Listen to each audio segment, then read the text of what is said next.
సహజంగా మనం మన స్వీయ జ్ఞానం మీద, మన స్వీయ బలం మీద ప్రారంభం నుంచి ఆధారపడుతూ వచ్చిన జీవితాలు మనవి. అది ఆదాము సంబంధిత రక్తం, దాని యొక్క ప్రభావం. చక్కని తోట, అందులో చక్కని ఫలవృక్షాలు, వాళ్ళకి తండ్రిగా దేవుడు, ఏమీ తక్కువ లేదు, అన్నీ ఇచ్చాడు. అయినా సరే శత్రువు ప్రేరేపించినప్పుడు మాకంటూ సొంత జ్ఞానం కావాలి అని వాళ్ళు కోరారు. ఇవన్నీ మీరు తినేసేయండి, ఈ పండ్లన్నీ మీరు తినేసేయండి, ఈ పండ్లు తింటే మీకు మీ శరీరానికి జీవం కలుగుతుంది, మీకు ఆరోగ్యంగా ఉంటారు మీరు. తోట మధ్యలో జీవవృక్ష ఫలపు చెట్టు ఉంది, అది తింటే శాశ్వతంగా జీవిస్తారు. కాబట్టి ఇవన్నీ మీరు తినేసేయండి,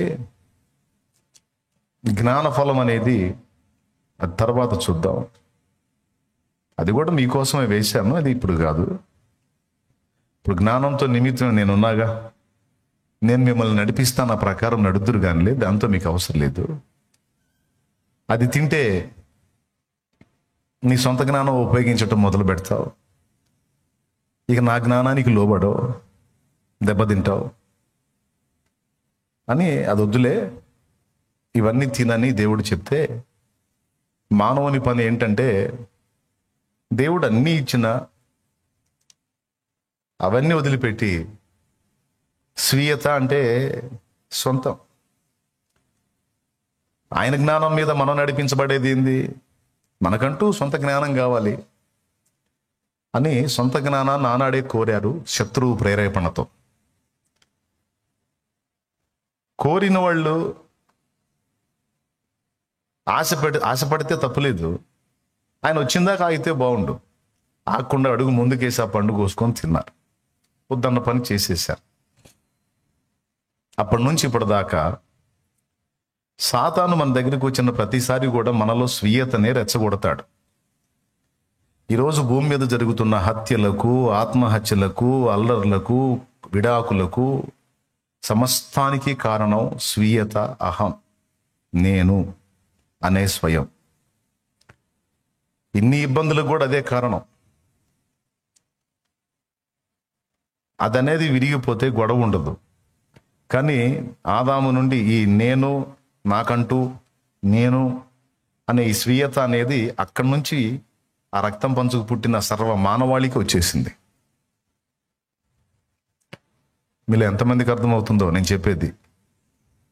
అక్కడి నుంచి వస్తుంది. ఇప్పుడు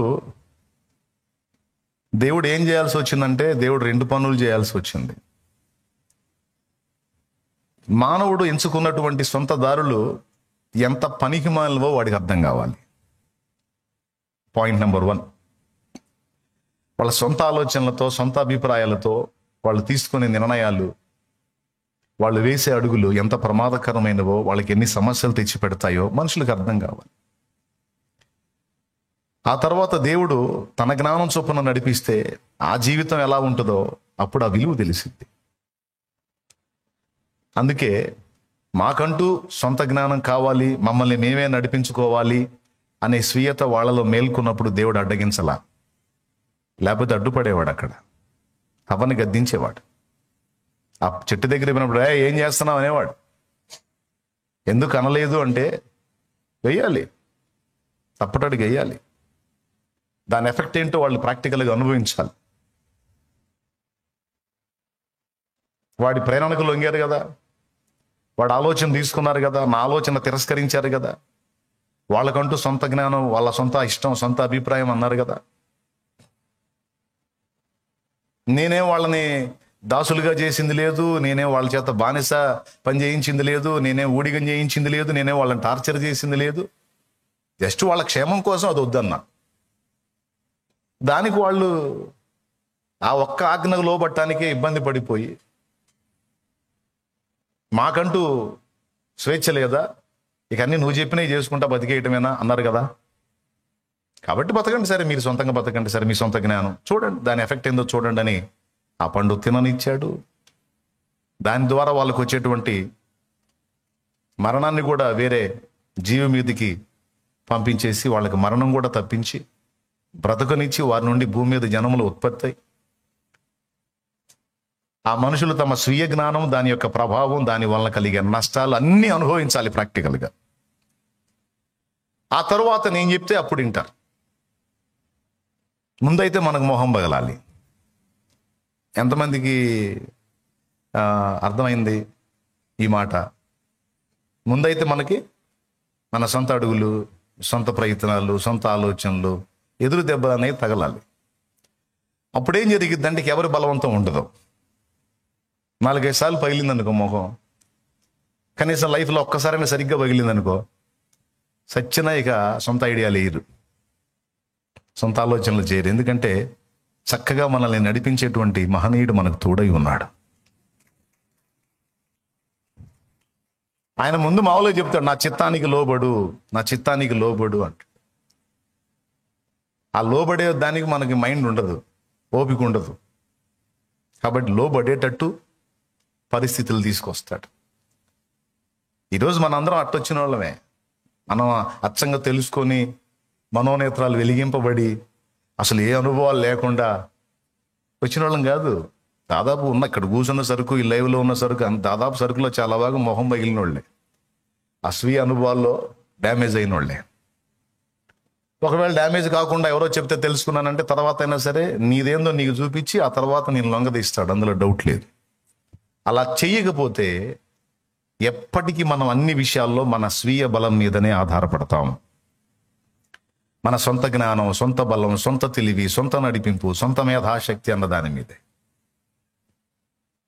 అది పనికి మాలింది. మనకు స్వతహాగా వచ్చినటువంటిది మనకు పనికి రాదు. దేవుని జ్ఞానమే మనల్ని నడపాలి అని నీకు స్థిర తీర్మానం వచ్చిన నాడు అప్పుడు ఎంటర్ అవుతాడు నీ లైఫ్లోకి ఆయన. నా నీతి పనికిరాదు అన్నప్పుడు ఆయనే నీకు నీతి అవుతాడు. నా పరిశుద్ధత కొండ ఎక్కదు అని నీకు అర్థమైన నాడు యేసే నీ పరిశుద్ధత అవుతాడు. నా జ్ఞానం నన్ను మట్టి గరిపించింది, మట్టి తినిపిస్తుంది అనే సంగతి నీకు అర్థమైన నాడు ఆయనే నీకు జ్ఞానం అవుతాడు. నన్ను నేను కాపాడుకునే పరిస్థితి కోల్పోయాను, నన్ను నేను రక్షించుకోలేకపోతున్నాను అన్ననాడు ఆయనే నీకు విమోచకుడు అవుతాడు. ఇది 1 కొరింథీ పత్రిక 1వ అధ్యాయం 30 ఇచ్చిన సాక్ష్యం. 30వ వచనం, అతిశయించువాడు ఇక తన యందు అతిశయించడానికి లేదు, అతిశయించువాడు ప్రభువునందే అతిశయించవలెను అని వ్రాయబడి ఉన్నది. నెరవేరున్నట్లు ఆయనే, అంటే ప్రభు అయిన యేసుక్రీస్తే మనకు నీతియు, జ్ఞానము, పరిశుద్ధత, విమోచన, ఈ 4 ఆయనే అయ్యాడు. ఇప్పుడు ఒకసారి అందరూ చెప్పండి, ఈ పాత్రలో మంచినీళ్ళు ఉన్నాయి, నేను జ్యూస్ తాగాలనుకుంటున్నాను. ఇదే పాత్రలో నేను జ్యూస్ పోసుకొని చక్కెరకెళ్ళి జ్యూసో లేకపోతే ఏదో జ్యూస్ పోసుకొని తాగాలనుకుంటున్నాను. దీని నిండా నీళ్లు ఉన్నాయి. ఇప్పుడు ఎట్లా తాగాలి నేను? ఇప్పుడు నేను దీన్ని వాడుకోవాలనుకుంటున్నానండి జ్యూస్ కోసం, లేకపోతే ఒలివ తైలం పోసుకొని ఆ తైలం నెత్తి మీద పోసుకోవాలనుకుంటున్నాను. ఆల్రెడీ నీళ్లు ఉన్నాయి, దీనిలో ఏం చేయాలా? అంటే నాకు పనికిరాంది ఏదో దీనిలో ఖాళీ చేయాలి, నాకు అవసరమైనది ఏదో దాన్ని నింపుకోవాలి, నేను దాన్ని వాడుకోవాలి. ఇప్పుడు మనం ఎవరు ఖాళీ పాత్రలం కాదు, ఆల్రెడీ నింపబడిన పాత్రలు. అది ఇప్పుడు వచ్చిన గొడవ. అర్థమైందా? మనందరూ ఎవరు ఖాళీ పాత్రలం కాదు, ఆల్రెడీ నింపబడిన పాత్రలు. స్వీయత, స్వయము, అహము అనే వాటితో నింపబడిన పాత్రలు. ఇప్పుడు ఏం చేయాల్సి వచ్చింది? మరి ఆయన ముందుకు వచ్చావు, నన్ను వాడుకో అంటున్నావు. నీకోసం బ్రతకినప్పుడు నా బ్రతుకు అర్థం ఏంటి అంటున్నావు. నీకోసం ఫలించాలి, నీ చిత్తం చేయాలి, నీ సంకల్పం నెరవేర్చాలి. ప్రభువా, నా జీవితానికి ఒక అర్థం ఇవ్వు, నా బ్రతుకు పరమార్థం ఇవ్వు, నేను పుట్టింది సార్థకం అవ్వాలి ప్రభువా, నా జన్మ సార్థకం అవ్వాలి ప్రభువా, చెదపురుగులాగా పుట్టింది సచ్చింది అన్నట్టు ఉండకూడదు ప్రభువా, నా జీవితం నన్ను వాడుకో అని నువ్వు దేవుని ముందుకు వస్తావు. నన్ను ఆశీర్వదించని దేవుని ముందుకు వస్తావు. ఆల్రెడీ నువ్వేమో నింపబడిన పాత్రవి. ఇప్పుడు ఏం చేయాలి? 2 చేయాలి. ఒకటి, ఉన్నదాన్ని ఖాళీ చేయాలి. 2వది, ఆయన అనుకున్నది నింపాలి. ఈ 2 జరిగిస్తాడు దేవుడు. 2 ప్రక్రియలు ఒకేసారి జరుగుతూ ఉంటాయి. కొన్ని ఖాళీ అవుతుంటాయి, ఆ స్థానంలో కొన్ని నింపబడతా ఉంటాయి. ఒక్కొక్క పరిస్థితి ఒక్కొదాన్ని ఖాళీ చేస్తుంటది. ఒక్కొక్క పరిస్థితి, ఒక్కొక్క సమస్య, ఒక్కొక్క ఇబ్బంది, ఒక్కొక్క శ్రమ మనలో కొన్నిటిని ఖాళీ చేస్తుంది. ఆ ఖాళీలో దేవునివి కొన్ని నింపుతా ఉంటాడు దేవుడు. అర్థమైందా? ఎంత తొందరగా ఖాళీ అయిపోతే అంత తొందరగా నింపబడటం అనేది జరిగింది. పేతురు జీవితంలో దైవజనుని ద్వారా అద్భుతమైనటువంటి 4 సంగతులు మనం అయ్యే నేర్చుకుందాం. తగ్గించుకునుట, దిద్దుబాటు చేసుకునుట, చిన్నలు చెప్పినా పెద్దలు చెప్పినా సరే లోబడటం.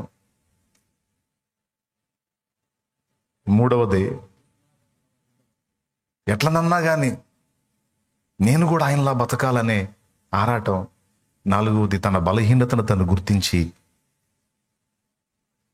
తన అపాత్రతను తాను ఎరిగి మాట్లాడటం.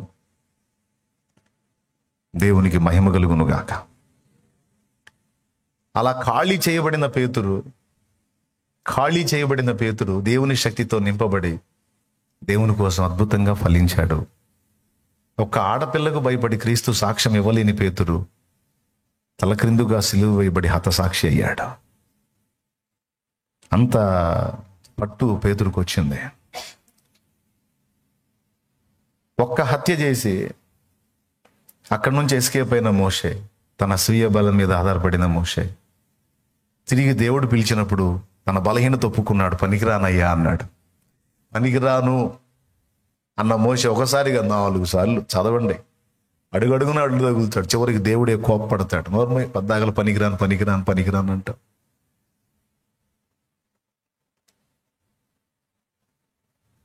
పనికి వచ్చేటట్టు నేను చేసి నిన్ను వాడుకుంటాను రా అని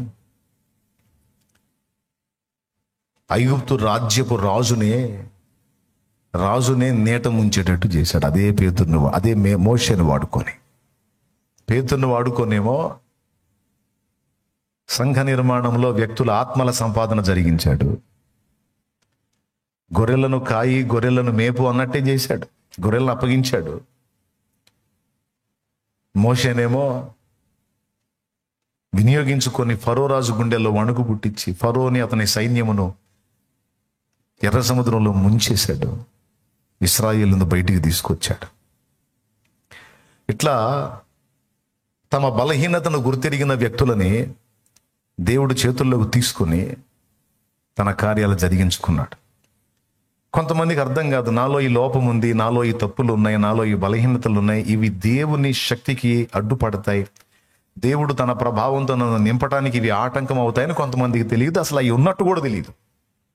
ఈ దరిద్రపు లక్షణాలు నాలో ఉండటం ఏంటి అని నువ్వు అనుకుంటావు, కానీ ఉన్నాయి. అవి ఎట్లా ఉన్నాయంటే తత్వాన్ని బట్టి వచ్చినాయి. తత్వాన్ని బట్టి, రక్తాన్ని బట్టి అవి వచ్చినాయి. ఇప్పుడు నువ్వు ఎదుర్కొన్న కొన్ని పోరాటాల వలన కొన్ని పోయినాయి. ఉన్న వాటిని కూడా తొలగిస్తాడు. తొలగించిన స్థానంలో తన ప్రభావాన్ని నింపుతాడు. ఏది జరిగించినా ఆయన శక్తితో ఆయన చేస్తే తప్ప మన శక్తితో మనం సాధించేదంతా కూడా అంజూరపు ఆకులు మొలకు చుట్టుకున్నట్టు ఉంటుంది. మన శక్తి, మన జ్ఞానం అలాంటి అంజూరపు ఆకులు దేవులాడుకొని కట్టుకున్నారు. ఎన్ని రోజులు ఉంటాయి? అంజూరపు ఆకులు మొలకు కట్టుకుంటే 1 వారం రోజులు వస్తాయా? ఒక్కరోజేగా, మరుసటి రోజుకు పెట్టిపోతాయిగా. అట్లాంటిది మన జ్ఞానం. ఇది మనకు అర్థం కావాలి. అప్పుడు మనం అడుగడుగున దేవుని బలమును ఆశ్రయిస్తాము. ఎప్పుడైతే అడుగడుగున దేవుని జ్ఞానమును, బలమును ఆశ్రయిస్తామో అప్పుడు దేవుడు మనలో తన శక్తిని నింపుతాడు. మన ద్వారా తన చిత్తమును నెరవేర్చుకుంటాడు. తన ద్వారా మన ఎడల ఆయనకున్న సంకల్పాన్ని నెరవేర్చుకుంటాడు. అందుకోసం దేవుడు ఫస్ట్ నుంచి పని చేస్తాడు మన మీద. మనకు తెలియదు. పని జరుగుతుందా నా మీద అన్న సంగతి నీకు తెలియదు. అలా ఏర్పాట్లో, ప్రణాళికలో ఉన్న వాళ్ళందరినీ కూడా కొంతమందిని రక్షణలోనికి పిలవటం ఏర్పాటు అయితే, కొంతమందిని పిలవబడిన వాళ్ళలో నుంచి తన పనికి పిలవటం అనేది ఇంకొక ఏర్పాటు. లోకములో ఉన్న వాళ్ళని సంఘములోనికి చేరుస్తాడు. ఇది ఒక పిలుపు. సంఘములోనికి చేర్చబడినటువంటి వ్యక్తులలో మళ్ళా తనకు యాజకులుగా కొంతమందిని ప్రత్యేకించుకుంటాడు. లోకములో నుండి ఇశ్రాయేలును వేరుపరిచాడు. లోకంలో నుంచి ఇశ్రాయేలును వేరుపరిచాడు. ఇప్పుడు ఇశ్రాయేల్లో నుంచి లేవీలను వేరుపరిచాడు తనకు యాజకులుగా ఉండటానికి. వాస్తవంగా ఈరోజు నేను రావాలనుకోలేదు. ఇక్కడ కూర్చున్న వాళ్ళందరూ జాగ్రత్తగా వినండి. దేవుని ఆత్మ ప్రేరణతోనే నేను వచ్చాను, నిజంగా చెప్తున్నాను. అశోక్ సమయం ఇచ్చిన తర్వాత ఇంకా నేను కనపడాల్సిన అవసరం లేదు. చక్కగా అందిస్తాడు దేవుని వాక్యం పరిశుద్ధాత్మ నడిపింపులో. ఇక నాకు ఇంకా ఆలోచన కూడా ఉండదు. కానీ దేవుని ఆత్మ నన్ను బలవంతం పెట్టాడు. నేను అనుకున్నాను ఏదో సందేశం అశోక్ చెప్తాడులే అనుకున్నాను. నేను ఏదైతే చెప్పాలని, ఒకవేళ నేను ఈ రోజు నిలబడితే ఏది చెప్పాలనుకున్నానో దానికి సంబంధించిన అంశం అశోక్ చేత మాట్లాడించి, అదిగో నేను వేరే టాపిక్ ఇవ్వలేదు, నీకేది చెప్పాను అదే పలికిస్తున్నాను, నువ్వు వెళ్ళి జాయిన్ అవ్వు అని చెప్పాడు దేవుడు. కొంతమందికి తెలియాలి, నేను వారిని గమనిస్తున్నానని, నా ప్రణాళికలో వాళ్ళు ఉన్నారని వాళ్ళకి అర్థం కావాలి అనే దానికి ఈ సన్నివేశాన్ని కూడా దేవుడు వాడుతున్నాడు. లేకపోతే నేను రాను తమ్ముడు. ఇప్పుడు దేవుని ఏర్పాటులో, ప్రణాళికలో రక్షణ కోసం మాత్రమే కాక ఇక్కడ కూర్చున్న వాళ్ళలో దేవుని చిత్తము నెరవేర్చడానికి దేవుని పిలుపున్న వాళ్ళు కొంతమంది ఉన్నారు ఈరోజు ఇక్కడ. సేవా పిలుపున్న వాళ్ళు ఉన్నారు ఇక్కడ. ఆ జూమ్లో ఉన్నారు, ఆ లైవ్లో ఉన్నారు, ఇక్కడ కూర్చున్నారు. అందుకు తరంకి వచ్చాడు నన్ను పారాను అని. లేకపోతే ఫుల్గా అక్కడ వర్క్ జరుగుతూ ఉంది, నేను అక్కడ ఉన్నా. అందుకు చెప్తున్నాను, మీరు ఎదుర్కొంటున్న ఇబ్బందుల్ని, ప్రతికూలతల్ని, సమస్యలని, ఆర్థిక సమస్యల్ని, వ్యక్తిగత సమస్యల్ని, కుటుంబ సమస్యల్ని మీరు లెక్క చేయొద్దు.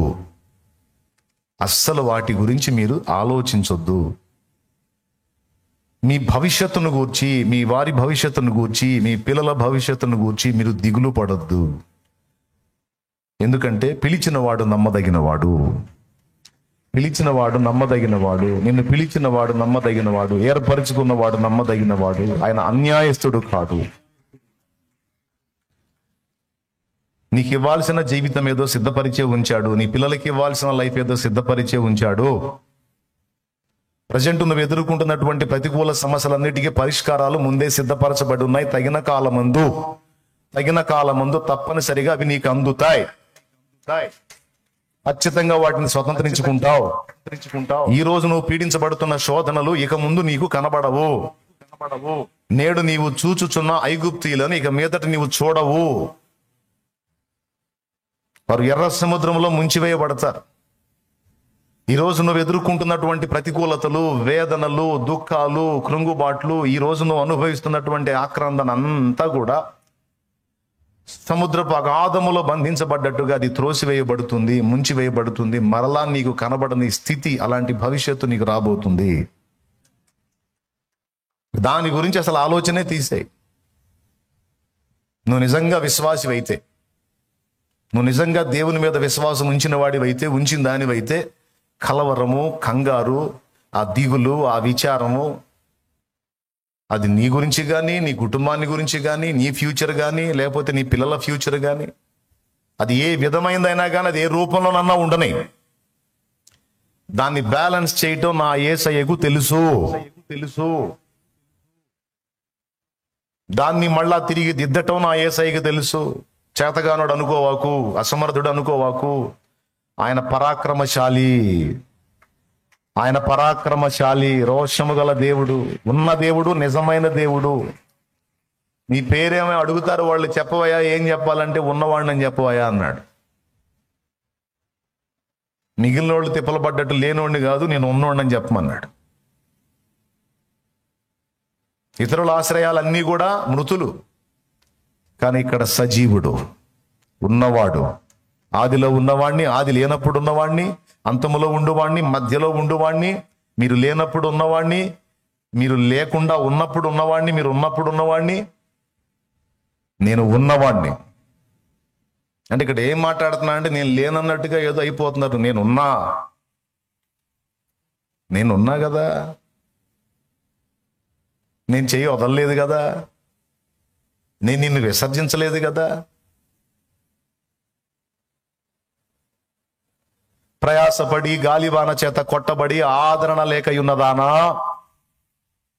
నిమిషమాత్రము నీ మీద కోపగించి తిని గొప్ప వాత్సల్యముతో నిన్ను మరలా సమకూర్చెదను అని నా దేవుడు సెలవిస్తాడు.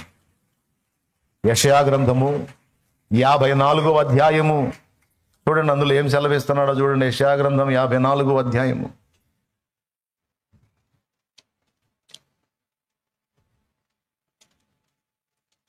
అన్నీ ఎరిగినవాడు ఆయన. చూడు చూడు చూడు చూడు చూడు 11వ వచనం చూడు. ప్రయాసపడి గాలివాన చేత కొట్టబడి ఆదరణ లేక ఉన్నదా, ఆదరణ కోల్పోయిన దానా, నేను నీలాంజనములు. ఇందులో పురుషులు ఉన్నారు, స్త్రీలు ఉన్నారు. దానా అన్నాడని ఆడవాళ్ళకి మాత్రమే అనుకోవద్దండి. ఇందులో ప్రయాసపడి గాలివాన చేత కొట్టబడి ఆదరణ లేక ఉన్న వాళ్ళలో పురుషులు ఉన్నారు, స్త్రీలు ఉన్నారు. అయితే సంఘమును సమ్మిళితం చేసి మాట్లాడుతున్నాడు. ప్రయాసపడి ఆదరణ లేక ఉన్నదానా అంటే స్త్రీలకి అన్వయించవచ్చు, జెంట్స్కి అన్వయించవచ్చు. ఆదరణ లేక ఉన్నదానా, నా గతి ఏమిటి, నా పరిస్థితి ఏమిటి, నా స్థితి ఏమిటి అనుకునుచున్నదానా. చదువు. నేను నీలాంజనములతో నీ కట్టడమును కట్టుదును, నీలములతో పునాదులను వేయుదును, మాణిక్యములతో నీ కోట కొమ్మలను, సూర్యకాంతములతో నీ గుమ్మములను కట్టుదును, ప్రశస్తమైన రత్నములతో నీకు సరిహద్దులు ఏర్పరచు. దేవునికి స్తోత్రం కలుగును గాక. పైన చూస్తారా, 7వ వచనం చదువు. నిమిషం 6వ వచనం కూడా చదువు. నీ దేవుడు ఈ మాట సెలవిచ్చుచున్నాడు, విడవబడి దుఃఖాక్రాంతురాలై భార్యను పురుషుడు విడవబడి దుఃఖాక్రాంతురాలైన భార్యను పురుషుడు రప్పించున్నట్లు, తృణీకరింపబడిన యవనపు భార్యను పురుషుడు రప్పించినట్లు యెహోవా నిన్ను పిలుచుచున్నాడు. నిమిషం మాత్రము నేను నిన్ను విసర్జించి తిని గొప్ప వాత్సల్యముతో నిన్ను సమకూర్చెదను. మహోద్రేకము కలిగి నిమిషం మాత్రము నీకు విముఖుడనైతిని, నిత్యమైన కృపతో నీకు వాత్సల్యము చూపుదును అని నీ విమోచకుడు యెహోవా సెలవిచ్చుచున్నాడు. దేవునికి స్తోత్రం కలుగును గాక. హల్లెలూయా. ప్రభు ఈ మాటల చేత మిమ్మల్ని సంధించుగాక. ఈ మాటలు తీసుకోండి. ఈ మాటలు దేవుడు తన గ్రంథములో మనకు అందిస్తున్న వాక్కులు. ఈవేళ వాటిని మన జ్ఞాపకంలో తీసుకొచ్చి మనకు అందిస్తున్నాడంటే స్పష్టంగా నువ్వు ఏం ప్రార్థన చేశావో, ఎంత ఏడ్చుకుంటున్నావో, నీ తిప్పలేందో, నీ హృదయంలో ఉన్న బాధ ఏందో అంతా నాకు తెలియదు. నాకేం తెలుసు, ఆయనకి తెలుసు. కాబట్టి అది ఆయనే నీతో మాట్లాడుతున్న ఈ మాట, తన గ్రంథములో నుండి డైరెక్ట్గా మాట్లాడుతున్న మాట నువ్వు సొంతం చేసుకో. కృతజ్ఞతలు చెప్పుకో. థ్యాంక్ యూ లార్డ్, ఈ మాట చేత నన్ను దర్శించినందుకు నీకు వందనాలని చెప్పుకో. ఆమెన్. ఇప్పుడు చెప్తా వినండి. నీ జీవితం ఆయన చేతికి అప్పగించావు. ఏనాడైతే అప్పగించి నీదే భారం ప్రభువా అన్నావో, నీ లైఫ్లోకి ఇన్వాల్వ్ అయ్యాడు ఆయన. నీకు తెలుసో తెలీదో. అంటే వెంటనే అన్నీ నీకు ఫేవర్గా మారిపోతే అప్పుడు ఇన్వాల్వ్ అయినట్టు అనుకుంటావేమో. మారతాయి ఒకటొకటి ఒకటొకటి ఒకటొకటి. ఏ బరువు ఎంతకాలం ఉండాలో. కొన్నిసార్లు బరువు మనకు సమస్య అయితే కొన్నిసార్లు బరువే మనల్ని రక్షించిద్దని మీకు తెలుసా? తెలుసా తమ్ముడు? కొన్నిసార్లు బరువు మనకు సమస్య అయితే కొన్నిసార్లు బరువే మనల్ని రక్షించిద్ది. ఈ మధ్య కొన్ని ట్రీట్మెంట్స్ వేరుగా వచ్చినాయి, కానీ కొన్ని అంతా ఇప్పుడు కూడా కొన్ని చోట్ల జరుగుతూ ఉంది. కాలు ఇరిగిందనుకో దానికి బరువు వేసి కడతారు. ఎంతమందికి తెలుసు? బరువు వేసి కడతారు. తెలుసా? చూసారా ఎక్కడన్నా? కట్టుకట్టి బరువు వేస్తారు. ఆ బరువు వేయటం వల్ల అది సెట్ అయ్యిద్ది. ఎవరికన్నా మామూలుగా కాళ్ళకి బరువు కట్టి మామూలుడికి చూపించండి మీరు. వాడికి బాధ, ఇదేందిరా నేనేం పాపం చేశాను నా కాళ్ళకి ఇట్ట కట్టారు. అది విరిగినోడికి ఆ బరువే రక్షణ. సర్కస్ చేసే పిల్లల్ని గమనించండి. ఒక చిన్న పాప ఒక తాడు మీద ఒక వెదురు గడతో నడుస్తూ ఉంటుంది. చూసారా? పిల్ల నడవటమే కష్టమైతే అంతలో గడ వెదురు బొంగ ఆ పిల్ల చేతికిచ్చి దాన్ని పట్టుకొని నడవాలను నువ్వు అంటాడు. నాకు అనిపించింది, తండ్రికి జాలి లేదా? తన బిడ్డే కదా. బిడ్డ తాడు మీద నడవటమే కష్టమైతే అంత పెద్ద వెదురు గడ ఇచ్చాడు, వెదురు బొంగు. ఆ పిల్ల ఎట్లా ఆ బొంగును ఎట్లా చూసుకోవాలి, కింద కాళ్ళు ఎట్లా నడవాలి? నా చిన్నతనంలో తెలియక చిత్రం ఏంటంటే ఆ చిన్నది పడకుండా ఆ చిన్నదాన్ని బ్యాలెన్స్ చేసేదా ఆ గడే, ఆ వెదురు బొంగే. అంటే ఆ బరువు అది చూడండి. మీకు కనబడద్దా? అది ఏచ్చు కదరా. సరే సరే వదిలేసేయండిలే, అక్కడ కన్నా ఇక్కడ నాకు కనపడుతుంది. స్తోత్రం, హల్లెలూయా. ఆ బరువే కొన్నిసార్లు మనకు రక్షణాధారం అయింది. మన గొడవ ఏంటంటే మోకాళ్ళు వేసిన కాడి నుంచి నా బరువులన్నీ తీసాయంటే పెనుగాలి కొట్టిందనుకో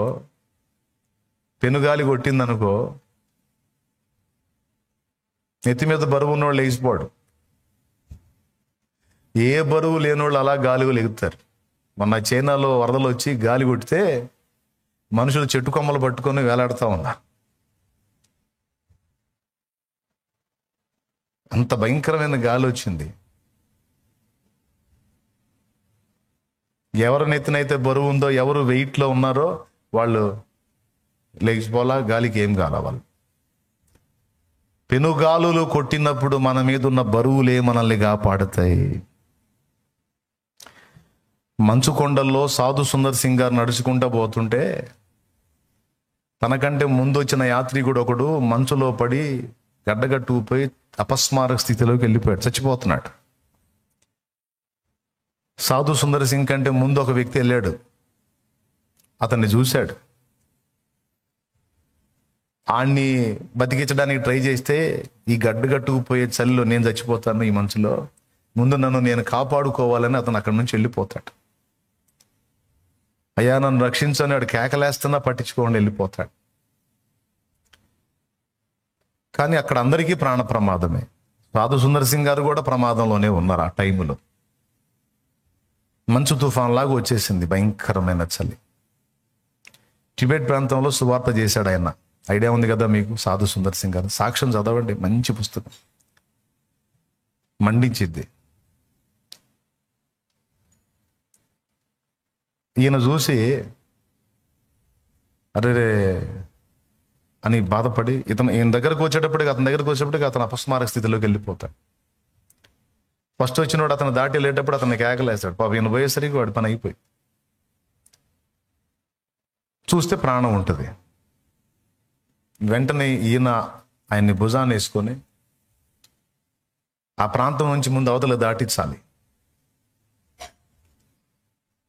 వెళ్తా ఉంటాడు.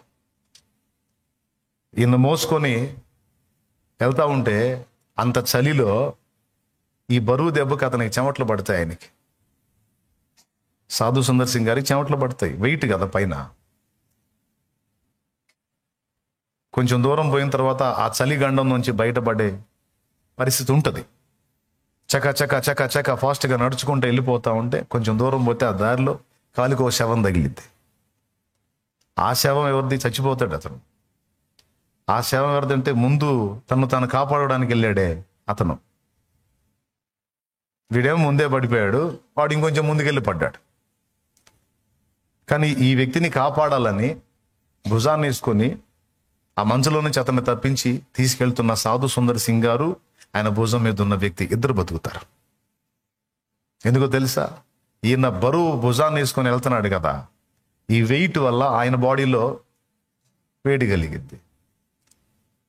ఆ కింద పడ్డ మంచు ప్రదేశం నుంచి పైకి ఎత్తాడు, ఇతని బాడీ నుంచి అతనికి వేడి పాస్ అయ్యి అతను బ్రతుకుతాడు. తీరా గమ్యస్థానానికి పోయేసరికి ఇద్దరు బతుకుతారు. అంటే వెయిట్ అక్కడ సాధు సుందర్ సింగ్ గారిని కాపాడింది. అండ్ దేవుని ప్రేమ, ఈయనలో ఉన్న దేవుని ప్రేమేమో వాడిని కాపాడింది, వాడి బరువేమో ఈయన కాపాడింది.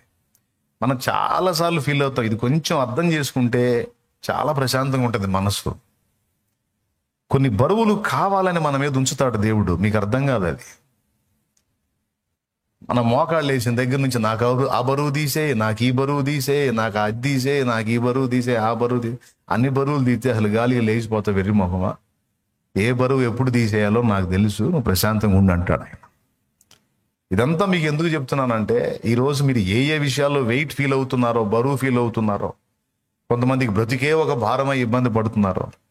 నువ్వు యాడికో వెళ్ళొద్దు, లోకంలో ఎవ్వరికి ఏం కాదు, నీకేదో అయినట్టు నువ్వు ఫీల్ అవ్వద్దు. లోకంలో మనుషులకు ఎవ్వరికి సంభవించింది నీకే సంభవించినట్టు నువ్వేదో అయిపోవద్దు. సహజంగా లోకంలో ఎట్టి శ్రమలు నెరవేరుతున్నాయో నీ జీవితంలో కూడా ఎట్టివే ఉన్నాయి, కానీ నీకు మించినది ఏది నీకు దేవుడు రానివ్వలేదు, రానివ్వబోడు కూడా. వచ్చినా వాటన్నిటి నుంచి తప్పించుటకు ఆయన నమ్మదగినవాడు. ఆమేన్, ఆమేన్. ఆయన నమ్మదగినవాడు. మన పరిస్థితులను మార్చివేయటకు సమర్థుడు. మన జీవితాలు ఆయన చేతుల్లో ఉన్నాయి. ఆయన కావాలని కొన్ని బరువులు మన మీద మోపాడు, కావాలని కొన్ని పరిస్థితులు మన జీవితాల్లోనికి రానిచ్చాడు. ఏబుకు చావు రానిచ్చాడా? చంపగలిగాడా ఏబుని సాతాను? ఒక మాట చెప్పు. కానీ రావాల్సిన దరిద్రాలన్నీ రానిచ్చాడు. ఎవరి అనుమతితో వచ్చినాయి అవి? ఏబు జీవితం అంటే దేవుడి చిత్తంలో, దేవుడి చేతిలో ఉందన్నయ్య, మన జీవితాలు లేవని మీరు అంటారా? నో. దేవుడికి ఏబెంతో మనం కూడా అంతే.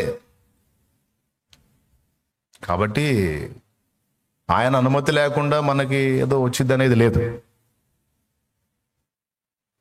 ఆయన అనుమతి లేకుండా హవ తింటదా పండు?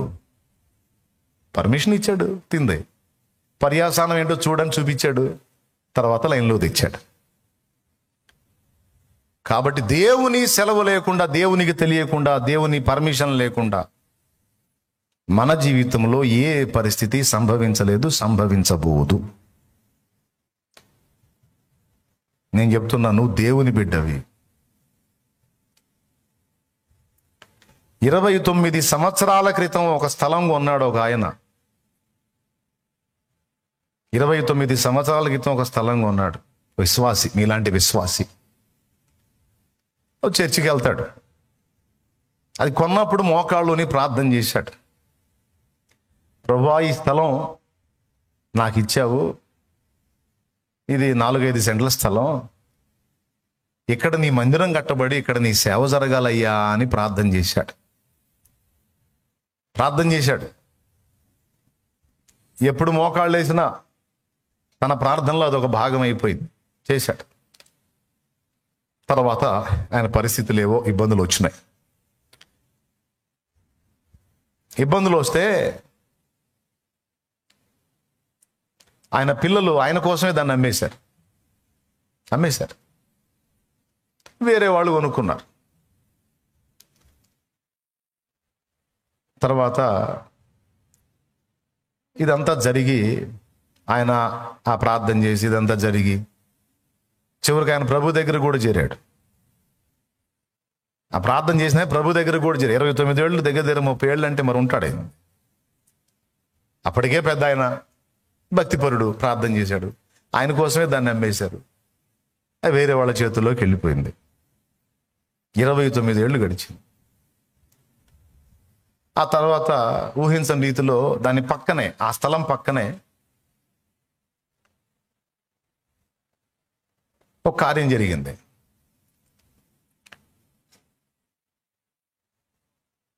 అది ఎవరికి జరిగింది? మనకే జరిగింది. ఒక తిరకాసు జరిగింది. మనకే. మనోడు ప్లేస్ కొని మందిరం కట్టాలని వెతుకుతా ఉన్నాడు. ఒకళ్ళు ఒక ప్లేస్ అమ్మారు. కాగితాలు అవన్నీ చూసుకున్నారు, రిజిస్ట్రేషన్ అయిపోయింది. అంతా అయిపోయిన తర్వాత మందిరం కట్టడం అయింది. మనమే కట్టింది మందిరం. ఓపెనింగ్ కూడా అయిపోయింది. ఒక సభ జరిగింది. ప్రజలు గ్యాదర్ అవుతున్నారు. మంచిగా ఆరాధన జరుగుతుంది. స్తోత్రం చెప్పండి. ఇది ఒకటి చెప్పి ఒక చిన్న పిలుపునిచ్చి నేను ముగిస్తా. ఒకసారి అందరూ పక్కన పలకరించుకోండి ఒకసారి, అంటే మీరు మత్తులు కాకుండా ఉంటారు.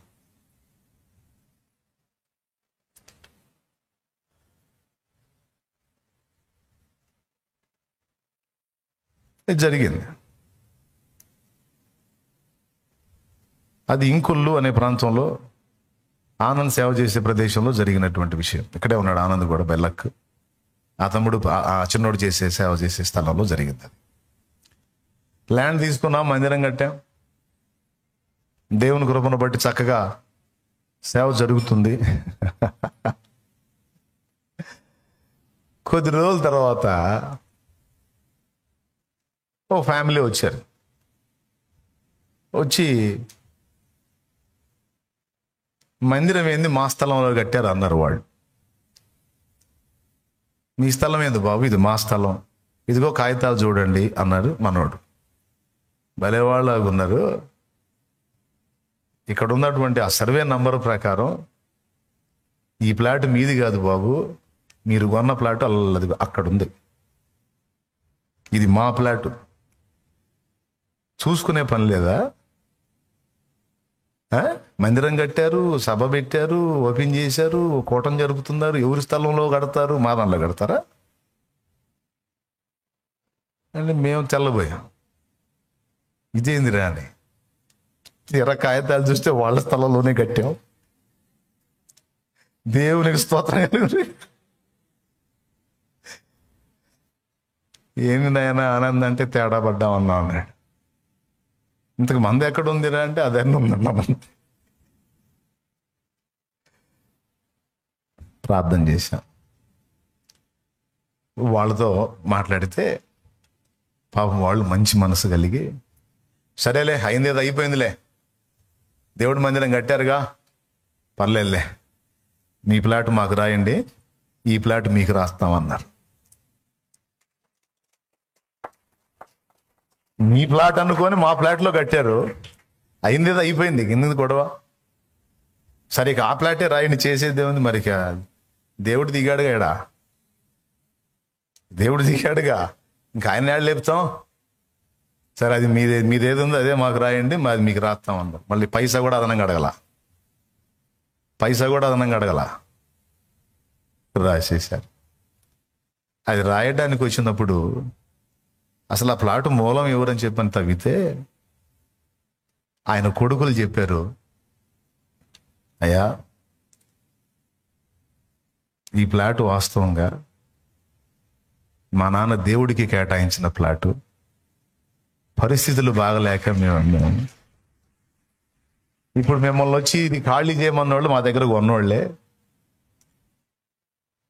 కానీ మా నాన్న ప్రార్థన ఎంత బాగిన్నాడు దేవుడు.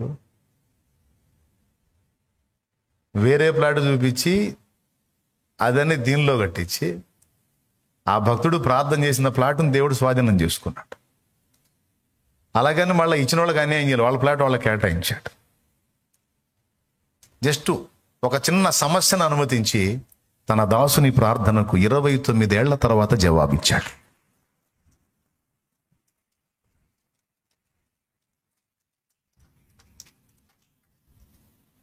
దేవునికి స్తోత్రం. ఈ 29 ఏళ్ళు ఎవరో రాలా, ఏమీ గట్లా. అందులో ఏమర్థమైంది మీకు? ఆశువుగా చేసిన ప్రార్థనలను కూడా సీరియస్గా తీసుకొని తన కాలమందు జవాబిచ్చే రోషము కలిగిన దేవుడు మన దేవుడు.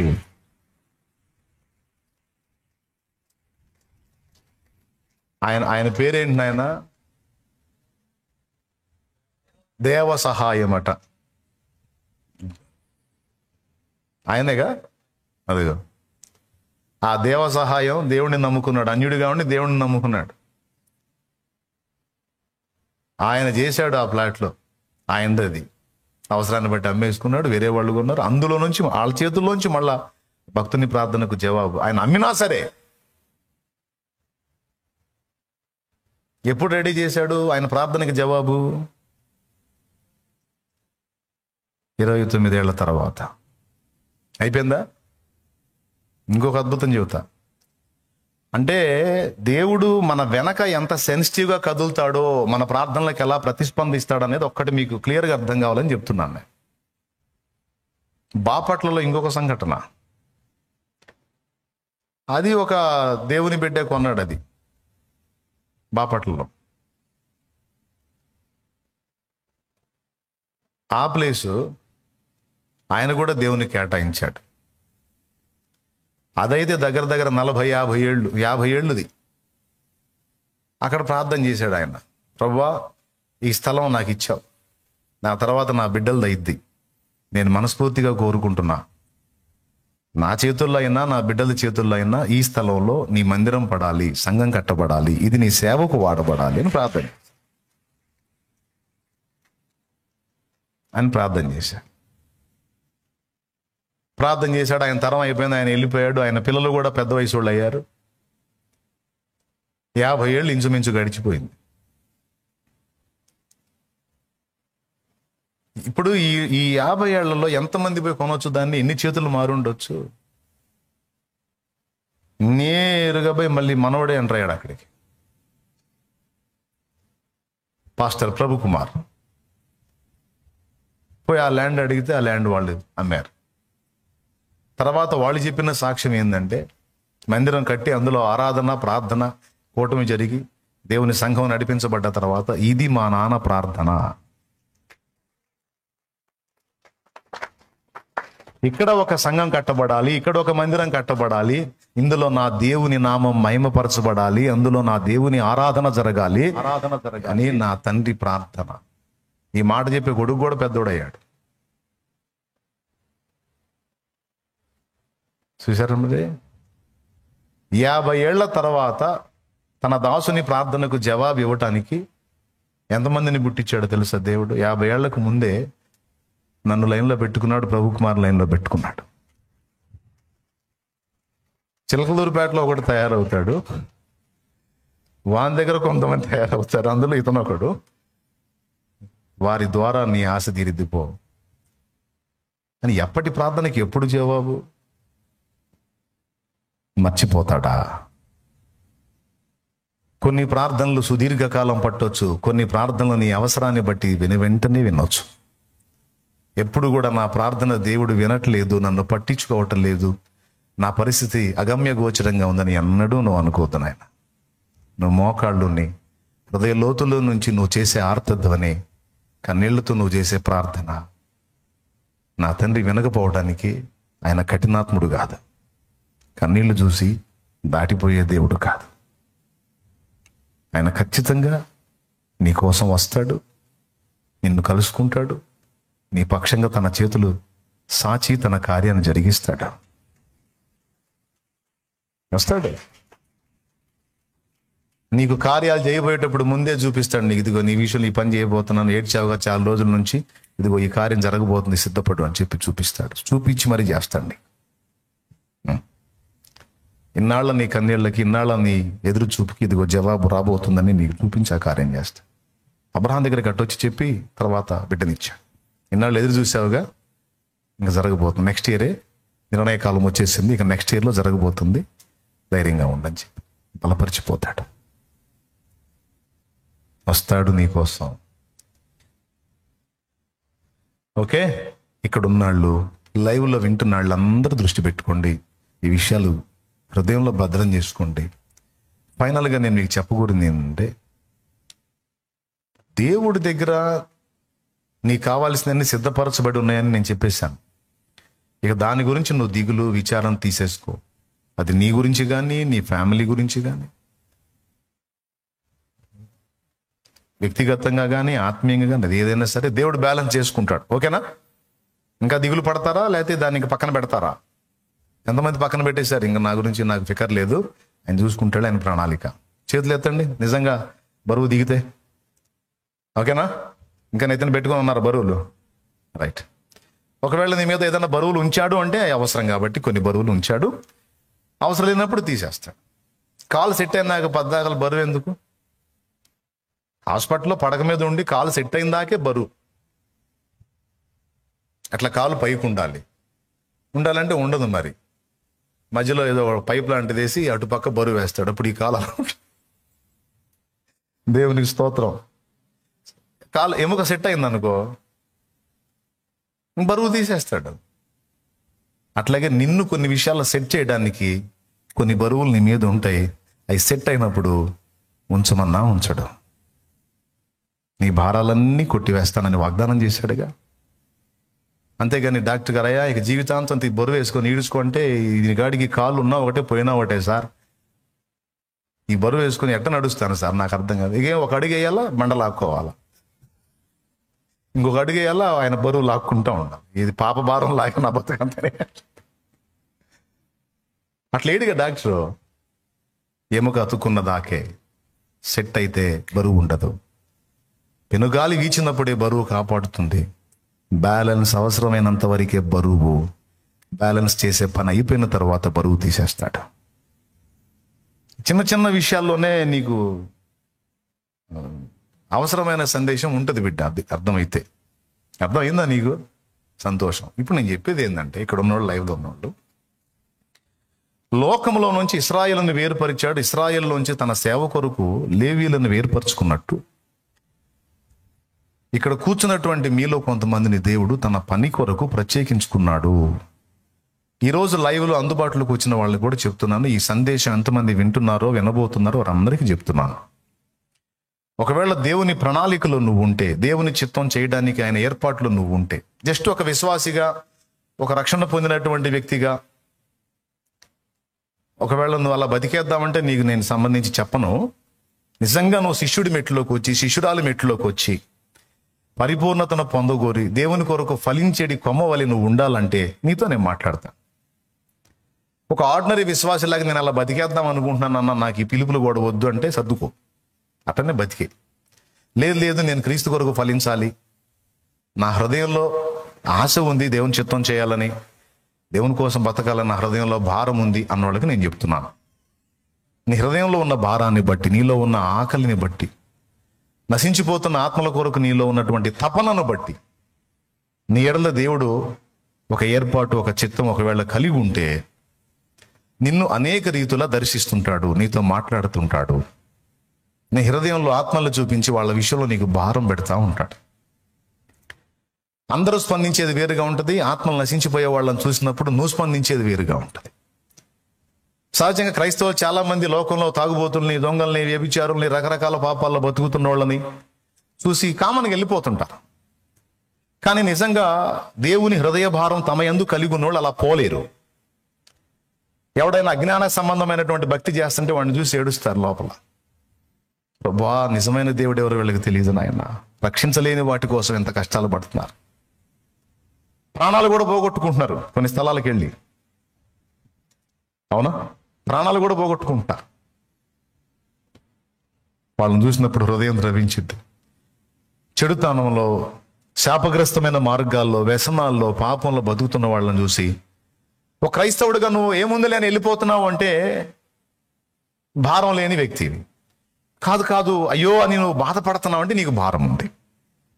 ఆ భారం నీ హృదయంలో, ఆత్మలు నాశనం అవుతున్నప్పుడు నీ హృదయంలో ఆ భారం, ఆ తొణుకు, ఆ బాధ అనేది నీకు కలుగుతుందో లేదో అదొక్కటి అబ్జర్వ్ చేస్తాడు. ఆ స్పందన నీలో ఉందంటే నేను లెక్కలో వేస్తాడు. ఇక తమ్ముడా విను, నిన్ను పరిగణలో తీసుకుంటాడు. ఎందుకంటే నేను చూచి ఓర్వలేని దానిని ఫినెహస్ చూచి కూడా ఓర్వలేకపోయాను గనుక ఫినెహస్తో నేను నా నిబంధనను స్థిరపరుస్తాను. అంటే ఒక జరుగుతున్న పరిస్థితిని చూసినప్పుడు నా హృదయం ఎలా కొట్టుకుందో ఫినెహస్ హృదయం కూడా అలానే కొట్టుకుంది. అంటే ఫినెహస్ నాకు చెందినోడు. 40 రోజులు గొలియాతు వచ్చి అంత భావన దేవుణ్ణి దూషిస్తా మాట్లాడుతుంటే రాజు మొదలుకొని సైనికుడి వరకు ఎవరి హృదయాల్లో స్పందన లేదు. వాళ్ళ ప్రాణాలను వాళ్ళు కాపాడుకోవడానికి వెళ్ళిపోయారు. కానీ దావీదు చూచి ఓర్వలేకపోయాడు. జీవము గల దేవుని సైన్యమును తిరస్కరించుటకు సున్నతి లేని ఫిలిస్తీయునికి ఎంత ధైర్యం! నా దేవుడు ఎక్కడ, వీడెక్కడ అని కొట్టుకుంది గుండె. వాడు అంతసేటు ఎన్ని రోజుల నుంచి ఇటు మాట్లాడుతున్నాడు. ఎట్లా? ఇప్పుడు కాదు, 40 రోజుల నుంచి. మాకు రోజు అలవాటేలే. అలవాటు పడిపోయారు. రివర్స్ అవలా, సత్యం బతికితే బతికాం, ముందు ఎదుర్కొందాం వాడిని, యుద్ధానికి వెళదాం, సస్తే వీరమరణం పొందుదాం అని సాహసించినవాడు ఒక్కడు లేడా? ఇదేమి అని గుండె విలవిల్లాడిపోయింది. దేవుని గుండె ఎలా కొట్టుకుందో ఆ స్పాట్లోకి వచ్చినప్పుడు సేమ్ దావీదు గుండె అలానే కొట్టుకుంది. అందుకే దేవుడు అన్నాడు, నా చిత్తానుసారమైన మనస్సు గలవాడు దావీదు. ఆ స్పందన వచ్చిందా లేదా చూస్తాడు. ఆ స్పందన ఉంటే అప్పుడు లెక్కలోకి తీసుకుంటాడు, పరిగణలో తీసుకుంటాడు. నువ్వు వెంటనే పాస్టర్ అయ్యో కావాల్సిన అవసరంలా. తన పనికి నువ్వు పనికి వస్తావు, నిన్ను వాడుకోవాలి అనేది ఇక నిన్ను దృష్టిలో పెట్టుకుంటాడు. ఎందుకంటే సరిగా ఉంది ఈ మనిషి, సరిగా ఉన్నాడు ఈ మనిషి. ఇక్కడ ఫినెహాసు స్పందన చూశాడు, అతనితో నా నిబంధన స్థిరపరుస్తానన్నాడు. దావీదు హృదయాన్ని చూశాడు, దావీదుతో నిబంధనను స్థిరపరిచి బిడ్డ తరం సింహాసనం మీద నీ సంతతిని నిలబెడతానన్నాడు. చేశాడు, ఇప్పుడు కూడా చేస్తున్నాడు. ఏం చూసి వాళ్ళతో నిబంధన స్థిరపరిచాడు? హృదయ స్పందన, హృదయ భారం. ఏంటి మా అన్నోళ్ళు 40 రోజుల నుంచి మా అన్నోళ్ళు వీడి తిట్లు వింటానే ఉన్నారా? వీళ్ళందరినీ వదిలే గొప్ప గొప్ప యుద్ధాలు గెలిచిన రాజైన సౌలు, 7 అడుగుల సౌలు కూడా వింటానే ఉన్నాడు ఈ దూషణలు. వీళ్ళకి రోషం ఎక్కడ లేదు దేవుణ్ణి అంటుంటే. గుండె కొట్టుకుంది, తెగబడ్డాడు. సచ్చే బతికితే ఆ మాటలు విని బతికుంటే కానీ చచ్చిపోవటమే మంచిదివా. దిగాడు. ఎప్పుడైతే దావీదు సీన్లోకి వచ్చాడో, దేవుడు దావీదును అప్పచెప్పలేదు, కానీ అప్పటిదాకా 40 దినాలు ఎడ తెరిపి లేకుండా వాగిన శత్రువుని 1 నిమిషములోనే అప్పచెప్పేశాడు. అప్పచెప్పి ఇశ్రాయేలు సర్వ సైన్యానికి, అటు ఫిలిస్తీన్ల మొత్తానికి సిగ్గు కలిగించాడు. 40 రోజుల తర్వాత నా బిడ్డ వచ్చి లైన్లో నిలబడితే ఒక నిమిషంలో నేను జయమిచ్చాను. 1 నిమిషంలో నేను జయమిచ్చాను. ఒక్కడ నిలబడితే ఈ 40 రోజుల్లో మొదటి రోజులోనే ఒక్కడ నిలబడితే అయిపోయేది కదరా. 40 రోజులు నేను నా బిడ్డ కోసం ఎదురు చూడాల్సి వచ్చింది. అంటే అందరూ వేరు. అదే చెప్పు అందరూ దావీదు ఈక్వలేనా? అందరూ ఫినెహాస్ ఈక్వలేనా? అందరూ వేరు. దావీదు వేరు, అందరూ వేరు. ఫినెహాసు వేరు, అందరూ వేరు. మోషే వేరు, అందరూ వేరు. యెహోషువ వేరు. మళ్ళీ అందరూ ఇశ్రాయేలీయులే, వేరు. ఆ హృదయాలు చూస్తాడు నా దేవుడు. ఆ హృదయాలు చూసి రైట్, వీని గుండెలో నాకే బాధ ఉందో అదే బాధ వీనికుంది, ఈ అమ్మాయికి ఉంది, ఈ అబ్బాయికి ఉంది. ఆ భారాన్ని నేను ఎక్కువ చేస్తానని అలాంటి సాటి వ్యక్తుల పట్ల ప్రేమ కలిగి, రక్షించాలనే ఆరాటం కలిగి, దేవుని మయంపరచాలనే ఆరాటం కలిగి, దేవుని కోసం జీవించాలనే ఆరాటం కలిగిన హృదయాలన్నీ పరిగణలో తీసుకొని వాళ్ళని తరచుగా దర్శిస్తాడు. 1 అయిపోయిందిరా తల్లి, అయిపోయి తరచుగా దర్శిస్తుంటాడు. దర్శనంలోనో, కలలోనో, లేకపోతే ఉపదేశం కాడికి వచ్చి కూర్చున్నప్పుడు వాక్యంలోనో తరచుగా మాట్లాడుతూనే ఉంటాడు. నువ్వు నా పని చేయాలి, నా కోసం నిలబడాలి, నా వార్త ప్రకటించాలి, ఆత్మలను రక్షించాలని దేవుడు మాట్లాడే పద్ధతులు ఉన్నాయి కదా. ఏదో ఒక పద్ధతి ద్వారా నీలో నుండే ప్రేరణ పుట్టిస్తాడు. నేనేంది ఇలా ఉంటున్నానేంది? నేను దేవుని పని కదా చేయాలి, నేను దేవుని కోసం కదా బతకాలి, నేను దేవుని సేవ కదా చేయాలి. నువ్వు పని చేయడానికి వెళ్ళావు అనుకో, అక్కడ నీకు దిగులు. పని చేస్తుంటావు, డబ్బులు వస్తుంటాయి, సంపాదన వస్తుంటుంది. నువ్వు వ్యాపారం దగ్గరికి వెళ్ళావు, దిగులు. నువ్వు ఉద్యోగం దగ్గరికి వెళ్ళావు, దిగులు. అన్నీ నడుస్తుంటాయి, కానీ ఏదో తెలియని బాధ, ఏదో తెలియని వేదన. ఇది కాదు నా ప్లేస్, ఇది కాదు నా ప్లేస్, ఇది కాదు నా ప్లేస్, ఇది కాదు నా ప్లేస్. నేను నా ప్రభు సన్నిధిలో ఉండాలి, నేను దేవుని పని చేయాలి, ఆత్మలను రక్షించాలి, క్రీస్తు సువార్త ప్రకటించాలి, సంఘము కట్టాలి, నేను దేవుని పని కదా చేయాలి అని నీ గుండె కొట్టుకుంటూ నీకే అర్థమైంది. ప్రేరణ ద్వారా నీతో మాట్లాడుతుంటాడు, దర్శనం ఇస్తుంటాడు, కళ ద్వారా మాట్లాడుతుంటాడు. ఒక సూచన నీకు అర్థం కాకపోతే ఇంకొక సూచన, ఆ సూచన నీకు అర్థం కాకపోతే ఇంకొక సూచన, ఆ సూచన నీకు అర్థం కాకపోతే మనుషుల ద్వారా కూడా నీతో మాట్లాడతాడు. వాళ్ళే నిన్ను పిలిచి అమ్మ నా కోసం ప్రార్థన చేయండి, వాళ్ళే పిలిచి అయ్యా నా కోసం ప్రార్థన చేయండి. అమ్మ నేను దైవజనుడిని కాదు, దైవజనుదాల్ని కాదు అంటే, లేదు నాయన మాకు నీలో ప్రభువే కనపడుతున్నాడు, ప్రార్థన చేయండి. అలా మనుషులు పదే నిన్ను అడుగుతున్నారంటే నీకు సిగ్నల్ అర్థం కావట్లేదా? దేవుడు నిన్ను తన పని కొరకు పిలుస్తున్నాడు, నీ మట్టి బుర్రకు అర్థం కావట్లేదు. అందుకని అలా నఖముఖాల నలువైపుల నుంచి నీకు సాక్ష్యం పంపిస్తున్నాడు. ఈ విధంగా ఫస్ట్ నీవు దర్శిస్తాడు ఆయన. అంతేకాదు నీ హృదయంలో ఉన్న భారాన్ని రెట్టింపు చేస్తూ ఉంటాడు. ముందే నీలో భారం ఉంది కదా కొద్దిగా, దాన్ని రెట్టింపు చేస్తూ ఉంటాడు. ఇక నీకు ప్రశాంతత ఉండదు. నువ్వు దేవుని పని చేస్తేనే ఆ రోజు తినగలుగుతావు, ప్రశాంతంగా నిద్రపోగలుగుతావు. దేవుని పని చేయలేదు అంటే నీకు ప్రశాంతత ఉండదు. చిన్నదైనా పెద్దదైనా ఏర్పాట్లో ఉన్న బిడ్డల లక్షణాలు చెప్తున్నాను నేను. ఏర్పాట్లో ఉన్న వాళ్ళ లక్షణాలు చెప్తున్నాను. దేవుడు తనకు యాజక సమూహంగా కొంతమందిని కేటాయించుకుంటాడు, వాళ్ళ లక్షణాలు చెప్తున్నాను. చిన్నదైనా పెద్దదైనా ఒక డేలో దేవుని పని కొంతైనా నీ నుండి జరుగుతుంటేనే నువ్వు ప్రశాంతంగా తినగలవు, నిద్రపోగలవు. లేకపోతే ఏదో పోగొట్టుకున్న ఫీలింగ్ నీకు ఉంటుంది, ఏదో లాస్ అవుతున్న ఫీలింగ్, ఏదో నష్టపోతున్న ఫీలింగ్ నీకు ఉంటుంది. స్త్రీలకైనా పురుషులకైనా ఇద్దరికి చెప్తున్నాను నేను. ఒకవేళ మీలో ఇప్పటికే కొంతమంది ఇక్కడ కూర్చున్న వాళ్ళు కావచ్చు, లైవ్లో వీక్షించే వాళ్ళు కావచ్చు, మీకు ఈ అనుభవాలు ఉంటే దయచేసి మీ పిలుపును మీరు గుర్తుపట్టండి. నువ్వు ఎప్పుడెళ్ళి వాక్యాన్ని కూర్చున్నా సరే, ప్రసంగం అంతా చేసిన చివరిలో ఎక్కడో చోట ఒక్క చోట అయినా సరే నువ్వు నా పని చేయాలి, సిద్ధపడనే వాక్ నీకు అందేటట్టు చేస్తాడు ఆయన. ఇవన్నీ నా అనుభవాలు. తప్పించుకొని తిరుగుదామని ఎన్ని రకాలు ట్రై చేసినా ఆఖరికి రోడ్డు మీద పోతున్నా దూరం నుంచి వచ్చే మైక్ శబ్దంలోంచి మాట్లాడాడు. అయినా లొంగకపోతే ఇంట్లో టీవీలో పాట వస్తుంది, మిషన్స్ కొని ఆ బ్రిక్స్ కంపెనీ ఒకటి ప్లాన్ చేద్దామని చెప్పి నేను మైండ్లో సిద్ధపడి వెళ్తా ఉంటే పాటలోంచి మాట్లాడుతున్నాడు. కరెక్ట్గా అదే టైంకి అది ఎందుకు రావాలి? భుక్తిని వేటాడు శ్రమను ఇక మానండి, ముక్తిని వేటాడు యుక్తి నేర్పుతాను రండి. ముక్తిని వేటాడు శ్రమను ఇక మానండి, ముక్తిని వేటాడు యుక్తి నేర్పుతాను రండి. ఓ పేతురు, ఓ యోహాను, ఓ యాకోబులారా, నాడుగుల జాడబట్టి నడవగరారా. దాన్ని ఏమనుకోవాలి నేను? నువ్వు ఎన్ని సంపాదించినా కడుపుకే కదరా. ఎన్ని వ్యాపారాలు చేసినా, ఏది కార్ఖానా పెట్టినా, ఏ కంపెనీ పెట్టినా పొట్టకేగా. నేను ఇవ్వలేనా? కంప్లీట్గా నాకు అందుబాటు పని చేసుకుంటా సేవ చేయొచ్చు. అప్పటికి చేస్తున్నా కంప్లీట్గా రమ్మంటాడు, పూర్తిగా వదిలేసే అంటాడు. కాదులే బ్రవా, మనం జనాలు వాళ్ళ దగ్గర మనం వాళ్ళకి వెళ్ళి ఏం చూస్తాం? మనం ఇప్పుడు జేబులో తీసి వాళ్ళకి ఇస్తున్నాం, మనం వాళ్ళకి వెళ్ళి ఏం చూస్తాం బ్రో? నాకు సిగ్గునాయనా, ఎందుకు వచ్చిన గొడవ? వద్దయా, చాకిరి చేసుకొని తిప్పలు పడతానాయా, దొరికిన వాళ్ళకి ఎట్నే చెబుతానా అంటే మరి ఈ ప్రణాళిక నాకు తెలియదు కదా.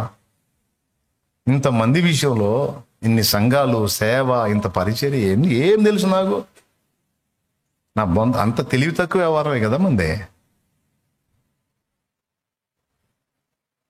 నీకు కూడా అర్థం కాదు. ఇప్పుడు నువ్వు కాళ్ళ ముందు చూస్తున్నావు కానీ భవిష్యత్తులో నేను ఎలా చేయబోతున్నాడో నీకు అర్థం కావట్లా. ఏ స్థితిలో ఉంచబోతున్నాడో, ఏ మెట్లో నిన్ను కూర్చోబెట్టబోతున్నాడో, ఎలాంటి అనుభవాల్లో నేను తీసుకెళ్ళబోతున్నాడో ఇక్కడ ఏం చేయబోతున్నాడు అర్థం కాదు. అక్కడ ఏ స్థితిలో ఉంచబోతున్నాడు అర్థం కాదు. మనకి 2 ప్లేస్లు ఉన్నాయి, ఇక్కడ ఉంది, అక్కడ కూడా ఉంది. నాకు తెలియచావులా అన్నాడు, మొరాయించా, అడ్డు తగిలా. మహానుభావుడు ఇసుకించుకోకుండా వెంటబడి లాక్కొచ్చాడు. ఒక పట్టాన్ని లోపడకపోతే ముఖం పగిలే అనుభవం అప్పుడు తీసుకొచ్చాడు. మామూలు లంగల మనం లాభం గోపులోకి వచ్చేటట్టు చేసి అప్పటిదాకా సమృద్ధికి వస్తున్నాయి, జస్ట్ ఒక్క నెలలోనే బంపర్ స్ట్రోక్ తగిలింది. ఇంక సంపాదించరా పోయాను. ఇంకేం సంపాదించే మొహం బయలుదేరిందని ఇంక రా ఉన్నాడు. మరి మామూలుగా విన్నాగా మనం అంత ఆదాం బ్లడ్గా అది. చివరికి దేవుడు మహానుభావుడు తీసుకొచ్చి ఆయన పని జరిగిస్తాడు. నీకు చెప్తున్నా, దేవుని ప్రణాళిక నీ మీద ఉంటే, దేవుని ఏర్పాట్లు నువ్వు ఉంటే, మిగిలిన వాళ్ళందరికీ డోర్స్ ఓపెన్ అవుతాయి, నువ్వు పోయేసరికి క్లోజ్ అయిపోయింది. మిగిలిన వాళ్ళందరికీ నువ్వు ఎన్నుకున్న పనే మిగిలిన వాళ్ళందరికీ లాభసాటిగా ఉంటుంది, నీకు మాత్రం దరిద్రం ఎదురవుతుంటుంది.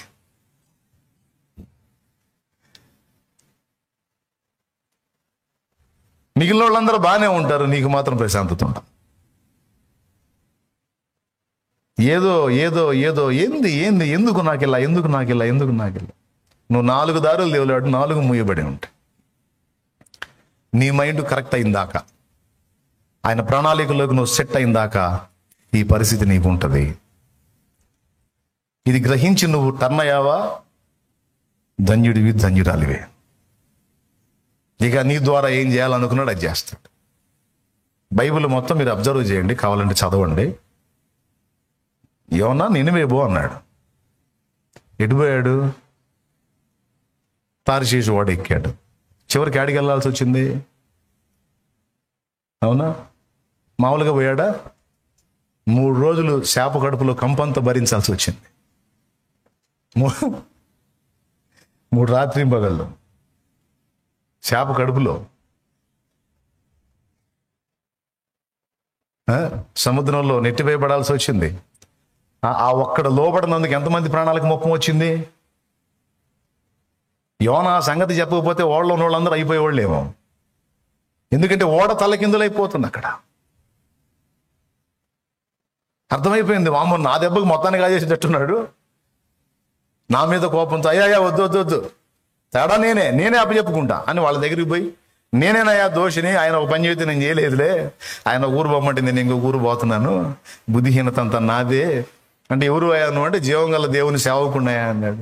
సేవకుడు అయ్యుండి ఆయన మాట ఎందుకు వినట్లేదే అంటే, మనం అంతేలే అంటే, ఏమో ముందే చెప్తున్నావు జీవం గల దేవుని సేవకుండని, మరి ఏం చేయమంటావు, నన్ను ఎత్తి సముద్రంలో ఎండి తుఫాన్ ఆగిద్ది అన్నాడు. వాడి ఇంటికి చేరి, వాడు గమ్యానికి చేరిద్ది, లేకపోతే మీరు ఇంటికి చేరరా, నన్ను ఎత్తి బయట వేసేసేయండి. అయ్యా ముందే ప్రవక్తనంటివి, దైవజనుడినంటివి, భూమి ఆకాశములకు సృష్టికర్తని హోవా సేవకుడినంటివి, పొరపాటున నిన్నేస్తే ఆయన చేతిలో మొత్తం చేస్తాంగా.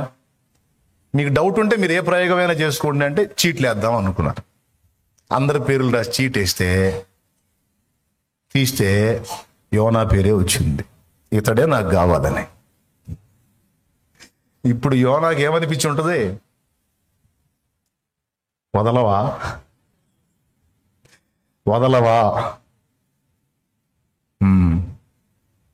మరి ఏం చేయాలి ఇప్పుడు? నువ్వు నినివే వెళ్ళాల్సిందే. సరే, నన్ను ఏంటి అందులో ఏంటి, ఎట చేరుస్తాడో ఆయనే చేరుస్తాడంటే, ఆయన అందులో విసరబడటం, ఆ తిమింగిలం మింగటం, తీసుకెళ్ళి ఎక్కడ ఓడ ఎక్కాడు అక్కడికి అక్కటం, ఆ నుంచి సచ్చినట్టు మళ్ళీ నినివే పోవటం, పోయి మళ్ళా ఒక దిన ప్రయాణం అంత పోయి మర్యాదగా మారు మనసు పొందండి, లేకపోతే మొత్తం చస్తారు, నాశనం అయిపోతారు, ఊడ్చుకొని పోతారని ఏ టైపులో చెప్పాడు? కడుపులో మండినోడు కదా, స్తోత్రం. ఏ టైపులో చెప్పాడు? మొత్తం గడగడలు ఆడిపోయారు. వాళ్ళు ఎవరు కొట్లా తిట్లా, గడగడలు ఆడిపోయి వాళ్ళు మారు మనసు పొందారు. వాళ్ళు మారు మనసు పొంది 5 రోజులు ఉపవాసం ఉండి, వాళ్ళు పశువులు కూడా ఉపవాసం ఉంచి, రాజు మొదలుకొని పనివాడి వరకు అందరూ గోనె పట్టు కట్టుకొని మొరపెడితే దేవుడు అంటాడు, యోనా వాళ్ళ కేసు కొట్టేసాలి, వదిలేస్తున్నాలే అన్నాడు. రాయటం నీవంతే, కొట్టేయటం నీవంతే. మరి మధ్యలో నన్ను ఎందుకు వాడావు? ఆ పోయినోడిని నువ్వు అత్యంత దయ, కృప, కనికరము కలిగిన వాడివి, దీర్ఘశాంతుడు అని నాకు తెలుసుగా. నువ్వు ఆవేశపట్టమేగా, నువ్వు కొట్టవు ఏం లేదు, చంపేస్తాను పొడుస్తాను అంటావు, నువ్వు పొడవు ఏం లేదు, అంత సెంటిమెంట్ నీకు. అయ్యా అనగానే అని బెండ్ అయిపోతావు నువ్వు. అదే నీ ప్లేస్లో నేనుంటే ఒక్కొక్కడిని మెడకాల మీద తలకాలు లేకుండా చేసేవాడిని. దేవా నీ చేద్దాం, నువ్వేమో కృపా, సమృద్ధి, జాలి, దయ, కనికరం అంటావు. అందుకే కదా నేను అటుపోయింది. ఎంత చంపుతానట్టు కానీ చంపడం ఏం లేదు, జరిగేవి కాదనే కదా నేను పోయింది. అంటే తన దాసునికి సమాధానం చెప్పుకున్నాడు ఆయన.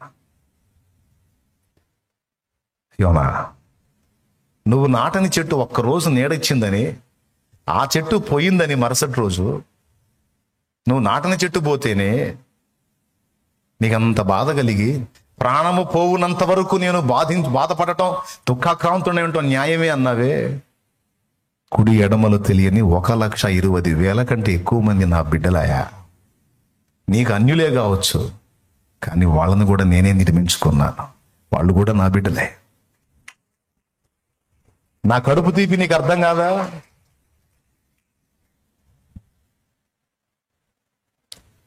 ఇంకొక మాట కూడా చెప్తున్నా ఈ సందర్భంలో, నీకు దేవుడు పిలుపు నీకు అర్థం కాకపోతే, ఆ బాధ ఎలా ఉంటుందో నీకు అర్థం కావటానికి కొన్ని గాయాలు కూడా నీకు అనుమతించవచ్చు దేవుడు. కడుపు తీపి ఎలా ఉంటుందో జాగ్రత్త. కడుపు తీపి ఎలా ఉంటుందో అది నీకు అర్థమయ్యేదానికి కొన్ని కఠినమైన గాయాలు కూడా దేవుడు అనుమతించవచ్చు. ఆ స్థాయికి రావద్దు. జస్ట్ నీ బిడ్డ కొంచెం హెల్త్ బాగలేకపోతేనే గందరగోళం అయిపోతాం. ఆయన పిల్లలు నశించిపోతున్నారు, ఆయనకి ఎంత బాధ ఉంటుంది.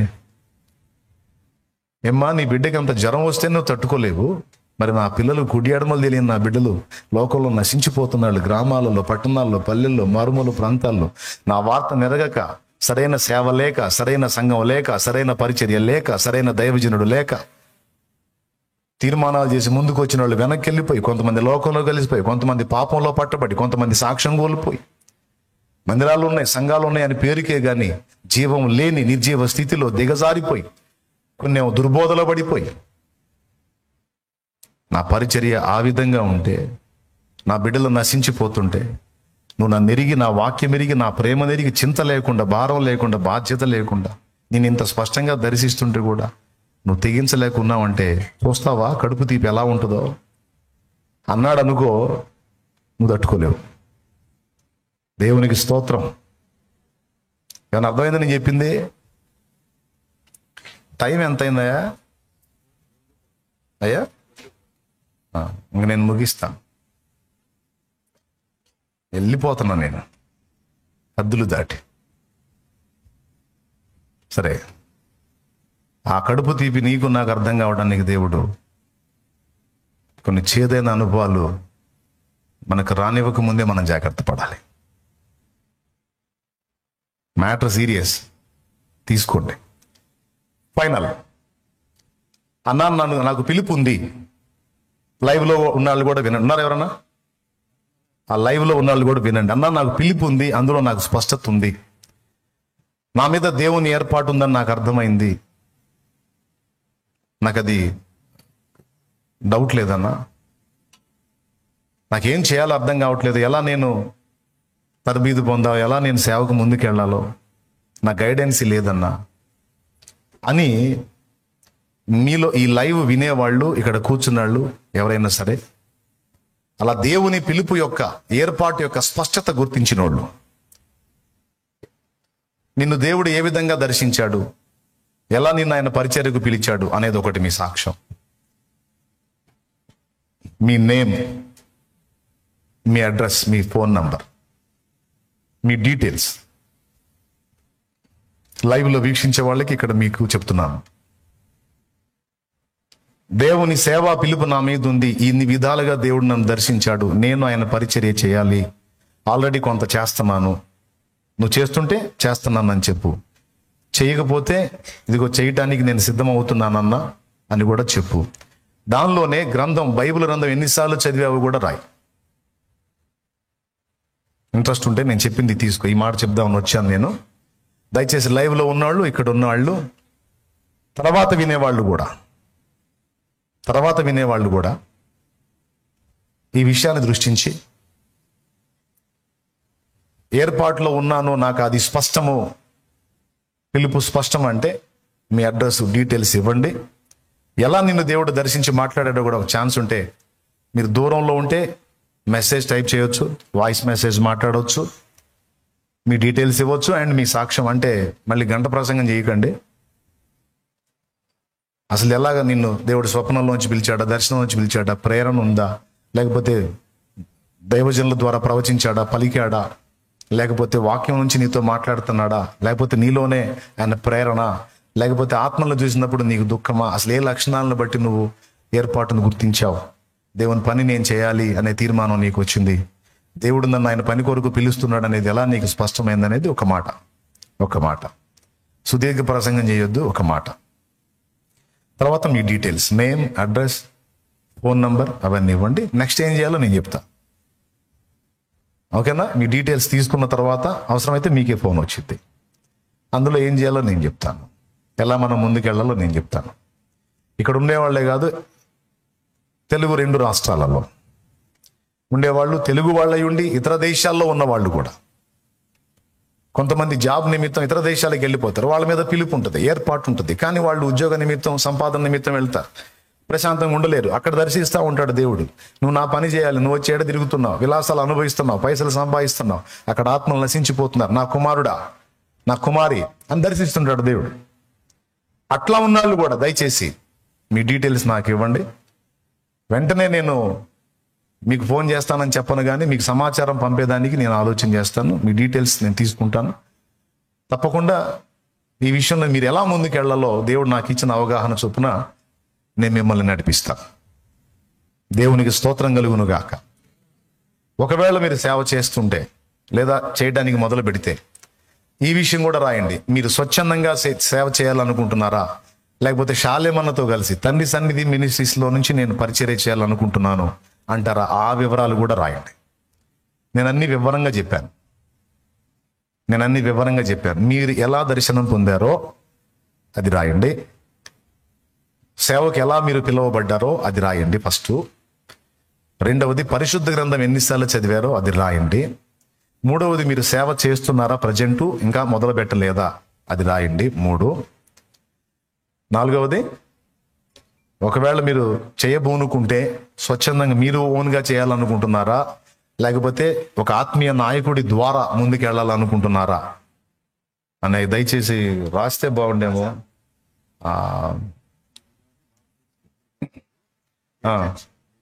మీరు ఒకవేళ రక్షింపబడి ఏ సహవాసంలో ఎదుగుతున్నారు, బాప్తిస్మం ఎప్పుడు పొందున్నారు, మీరు ఏ చర్చికి చెందిన వాళ్ళు అనేది కూడా దయచేసి ఆ డీటెయిల్స్ కూడా ఇవ్వండి. ఏ సంఘానికి చెందిన వాళ్ళు అది కూడా. నన్ను వెంబడిస్తున్నారు ఆన్లైన్ ద్వారా, ఎన్ని సంవత్సరాల నుంచి ఫాలో అవుతున్నారో క్లియర్గా రాయండి. ఇబ్బంది ఏం లేదు.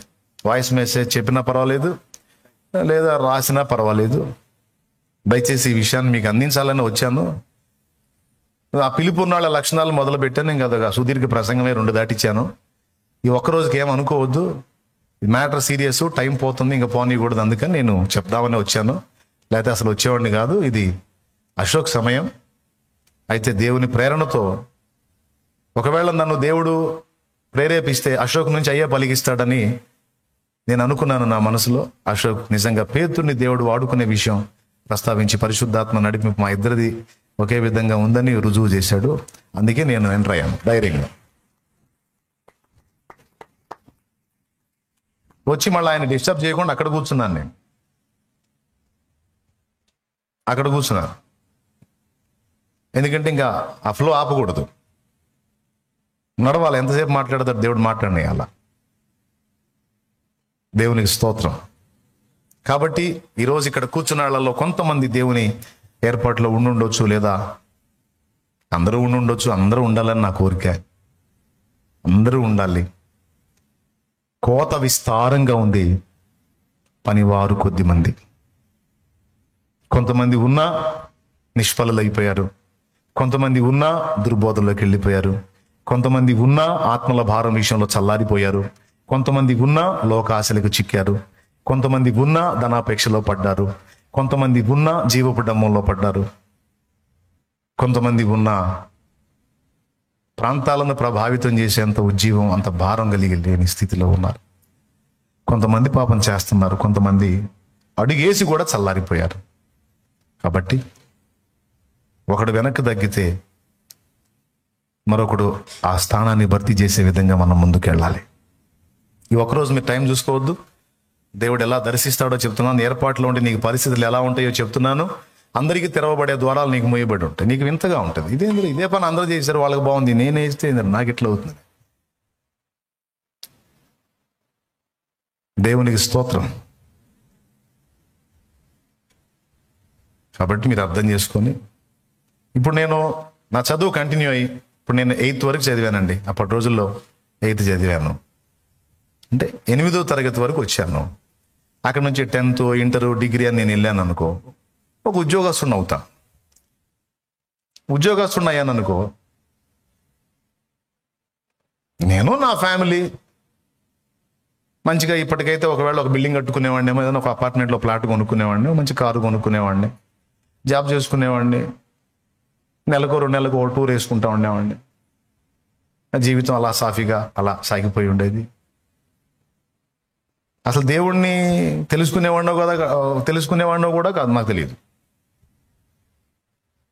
ఇప్పుడు చెప్పండి, ఎంతవరకు అవసరం అంతవరకు రానిచ్చాడు. అక్కడ ఆగురా నీ చదువు, అక్కడ ఆపేసాయి అన్నాడు. కొంతమంది నేను చదువులో ముందుకెళ్ళలేకపోతున్నాను దిగులు పడతారు. Don't worry. నేనన్నా 8, నాకు బాప్తీసం ఇచ్చిన ఆయన అయితే 6. దేవునికి స్తోత్రం. నేను పండితుడిని, నేనెంత సతికాను, ఇన్ని కాలేజీలు చేశాను అన్నోడేమో ఆడే కూర్చున్నాడు. ఇప్పుడు ఎచ్చులు పడేవాళ్ళు పబ్లిక్లో కదిలితే ఒకడు మాట్లాడుతున్నారు కదా, చదువుని గురించి కామెంట్ చేసేవాళ్ళు కొంతమంది ఉన్నారు కదా, ఎద్దేవా చేసేవాళ్ళు. ఈ చదవర్లు ఇంత చదివి జనాన్ని నాశనం చేశారు, కానీ బాగు చేసిన వాళ్ళు ఎవరు? ఈరోజు ప్రగల్భాలు పలికేవాళ్ళు. 6వ తరగతి అనేక సార్లు తప్పానని ఆ దైవజనుడు సాక్ష్యం ఇచ్చాడు. నాకు బాప్తీసం ఇచ్చిన ఆయన ఎవరైనా లక్షల మందిని ప్రభావితం చేశాడు. ఆయనను అడ్డం పెట్టుకొని దేవుడు చేశాడు, ఆయన వాడుకొని దేవుడు చేశాడండి. మరి నా సొతకింత, నా డిగ్రీలు ఇన్ని, నా టెక్కులు ఇన్ని అని ఎచ్చులు పడే ఈ వ్యధవాయిలు ఏరి? వాళ్ళు చేసింది ఏది? నేను 8. ఇప్పటికి ఎంతో మంది రక్షణ నడిపించాడు. ఇక్కడ దేవుని పనికి కావాల్సింది లోక సంబంధమైన చదువు కొంత దోహదపడిద్ది, కానీ మహోన్నతుని విద్య కావాలి, పరిశుద్ధాత్మ శక్తి కావాలి, ఆత్మ నడిపింపు కావాలి.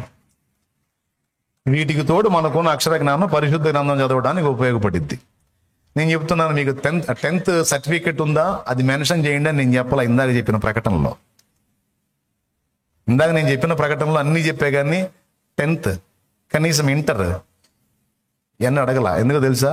ఒక్కటే, బైబిల్ చదవటం వస్తే చాలు, పరిశుద్ధ గ్రంథం చదవటం కరెక్ట్గా పరిశుద్ధ గ్రంథం చదవటం వస్తే చాలు.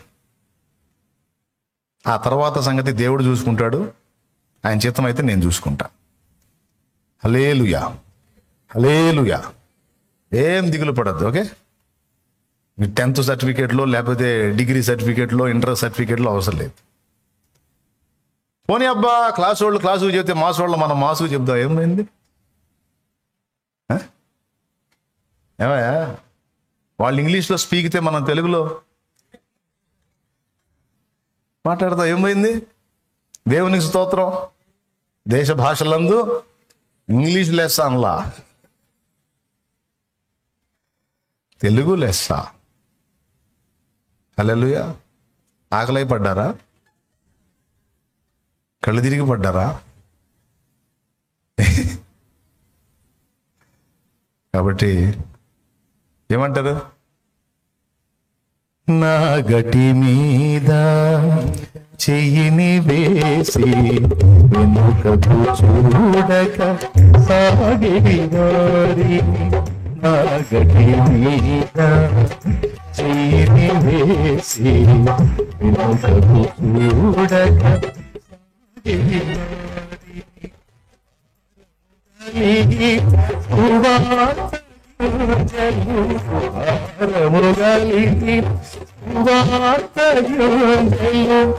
దున్నిన ఎడలు చల్లిడి వారిని, దున్నిన ఎడలు చల్లిడి వారిని, అందుము దేవా పనివాదలను పడుకను పోయుటకు నేడు దేవునికి మహిమ. భారము కలిగి సువార్త గింజలు దున్నిన ఎదలో చల్లిడి వారి, పంపుము దేవా పనివారు కావాలి. కోత విస్తారం రాకడ దగ్గరకు వస్తుంది, సైన్యం ఇంకా లేవాలి, అనేకులు తయారు కావాలి, దేవుని పరిచర్య జరగాలి. నేను చెప్పినట్టు మొత్తం నేను వరుసగా రాయి, ఫైనల్లో ఒక్కసారి పిల్లారా, నీ డిగ్రీలో అవసరం లేదు, నీ ఇంటర్మీడియట్లో అవసరం లేదు, నీ 10th సర్టిఫికేట్ కూడా అవసరం లేదు. నువ్వు 3 చదివినా, 4 చదివినా, 2 చదివినా, ఒక్కటే చదివినా, తెలుగు చదవటం వచ్చి బైబిల్ చదవటం వస్తే చాలు నాన్న. నాకు బైబిల్ చదవటం వచ్చు అన్న, బైబిల్ మొత్తం నడిచిద్దానంటే చాలు నాన్నదా. నానా డిగ్రీలు చేశాము, మేము స్కాలర్స్, మేము పండితులమి అన్న ఆడాళ్ళు మగాళ్ళు మీడియాలలో చూడన్నా ఎంత చక్కని భాష మాట్లాడుతున్నారు బండబూతులు. నాన్న పెద్ద పెద్ద చదువులు నాన్న, పండితులు నాన్న, వాళ్ళు పండితులు నాన్న. సంస్కారవంతులు, బూతులు అస్సలు రా. వాళ్ళ లాంగ్వేజ్ చూడండి నాన్న. ఎందుకు నాన్న? అక్షర జ్ఞానం లేని ఒక అజ్ఞాని నయం నాన్న. ఈ జ్ఞానులు అని చెప్పుకుంటున్న నీచులతో పోల్చుకుంటే ఆడాళ్ళు మగాళ్ళకి నొరుగుదిరిందా నాన్న? భాష, సంస్కారం ఏది నాన్న? అరే నేను ఒక స్త్రీని కదా,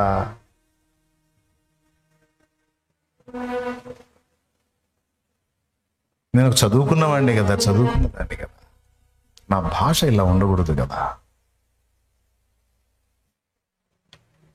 ఏదైనా నా సంస్కారం? సంస్కారం లేని సదవర్లందరికీ నా నమస్కారం అని నేను అనను. నమస్కారం నేను ఎందుకు పెట్టాలి ఎదవలకి? అందుకే చెప్తున్నా, అక్షర జ్ఞానం కొద్దిగున్నా దీనిలైనటువంటి బిడ్డలు, సంస్కారం కలిగిన బిడ్డలు, వాళ్ళకి చేస్తాను నమస్కారం. హల్లెలూయా. ఏం ఇబ్బంది లేదు.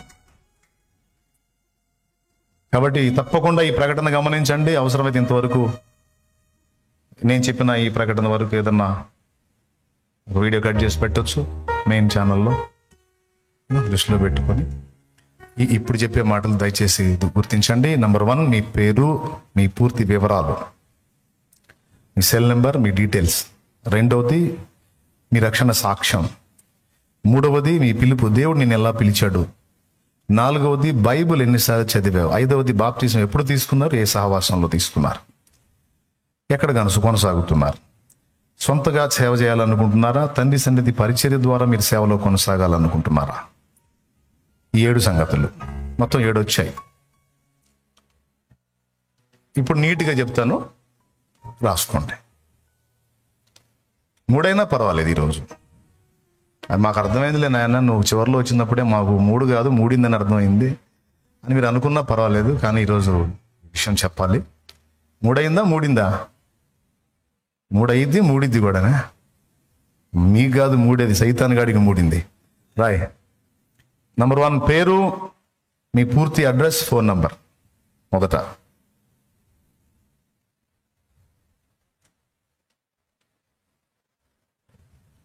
2వది మీ రక్షణ సాక్ష్యం. అసలు ఎలా రక్షించబడ్డారు తప్పకుండా తెలపండి. ఎలా మిమ్మల్ని దేవుడు పిలిచాడు, లోకంలోంచి ఎలా మిమ్మల్ని పిలిచాడు, రక్షణ సాక్ష్యం. తర్వాత సేవకై నాకు పిలుపు ఉంది అనేది ఎలా నిర్ధారించుకున్నావు, సేవ పిలుపుని నువ్వు ఎలా నిర్ధారించుకున్నావు అనేది కూడా నీ అనుభవం ఏందో రాయి. తర్వాత నేను చెప్తాను, నీకు అర్థం కాకపోతే ఇబ్బంది ఏం లేదు. రాశారా?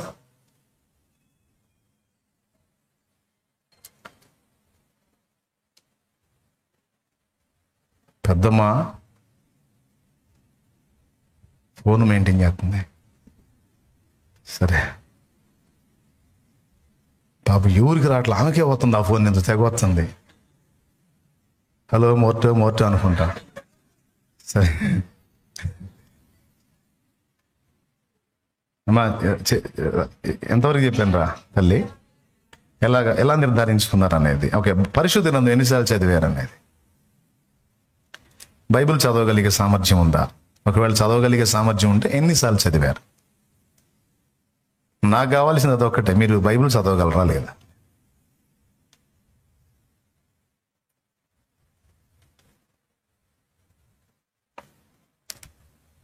ఐదవది బాప్తిసం ఎప్పుడు తీసుకున్నారు, ఏ సహవాసంలో కొనసాగుతున్నారు?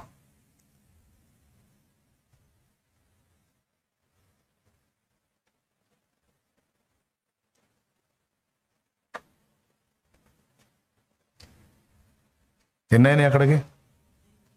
5. దాన్ని విడగొడితే బాప్తిసం ఎక్కడ తీసుకున్నారు, ఏ సహవాసంలో, 2 సపరేట్. కొంతమంది తీసుకున్న సహవాసం ఉండర్లే. అందుకని ఒకవేళ మీరు బాప్తిసం తీసుకుంటే ఏ టైంలో తీసుకున్నారు, ఏ సహవాసంలో అనేది, సహవాసం అనేది 6వదిగా పెట్టు. చెప్తారు, అన్న నేను తీసుకున్న దగ్గరే ఉన్నానని కొంతమంది, లేదన్నా నేను వేరే ఊరు వచ్చాను వేరే దగ్గర ఎదుగుతున్నానని కొంతమంది చెప్తుండొచ్చు, ఇబ్బంది లేదు. చివరిది, మీరు సొంతంగా చేయాలనుకుంటున్నారా, లేకపోతే ఒక నాయకత్వం కింద శాలేమన్నతో కలిసి నేను ప్రయాణం చేయాలనుకుంటున్నాను, తండ్రి సన్నిధి ద్వారా సేవ చేయాలనుకుంటున్నాను అనేది మీరు, మీ ఆశ ఏంటి అనేది కూడా తెలియజేయండి.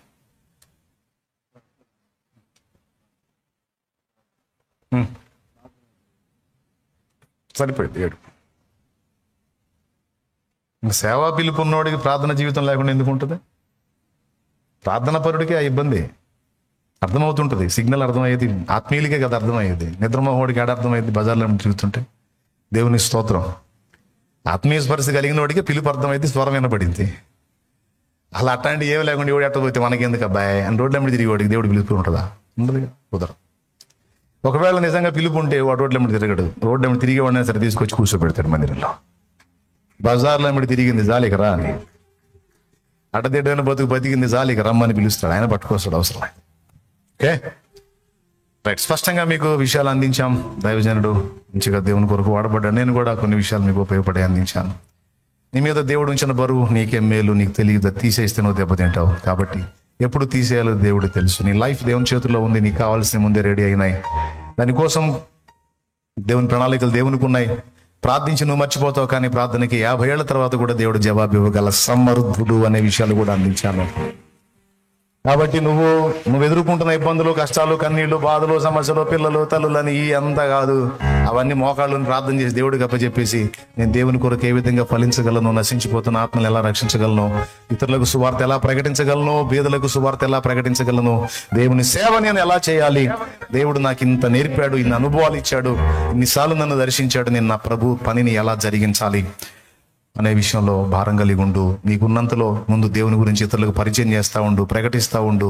చిన్నదో పెద్దదో పరిచర్య చేస్తూ ఉండు. మందిరంలోనైనా సరే, బయటైనా సరే. ఇంకా అవకాశం ఉంటే చిన్న చిన్న ప్రార్థనా బృందాలను స్థాపించి చిన్న చిన్న ప్రార్థనా గుంపులుగా నువ్వు పని మొదలు పెట్టచ్చు. స్త్రీవైనా పురుషుడైనా నువ్వు ఆత్మల రక్షణ కొరకు ప్రయాసపడవచ్చు, నడుము కట్టొచ్చు. దేవుడు ఆ శక్తి మనందరికీ దయచేయును గాక.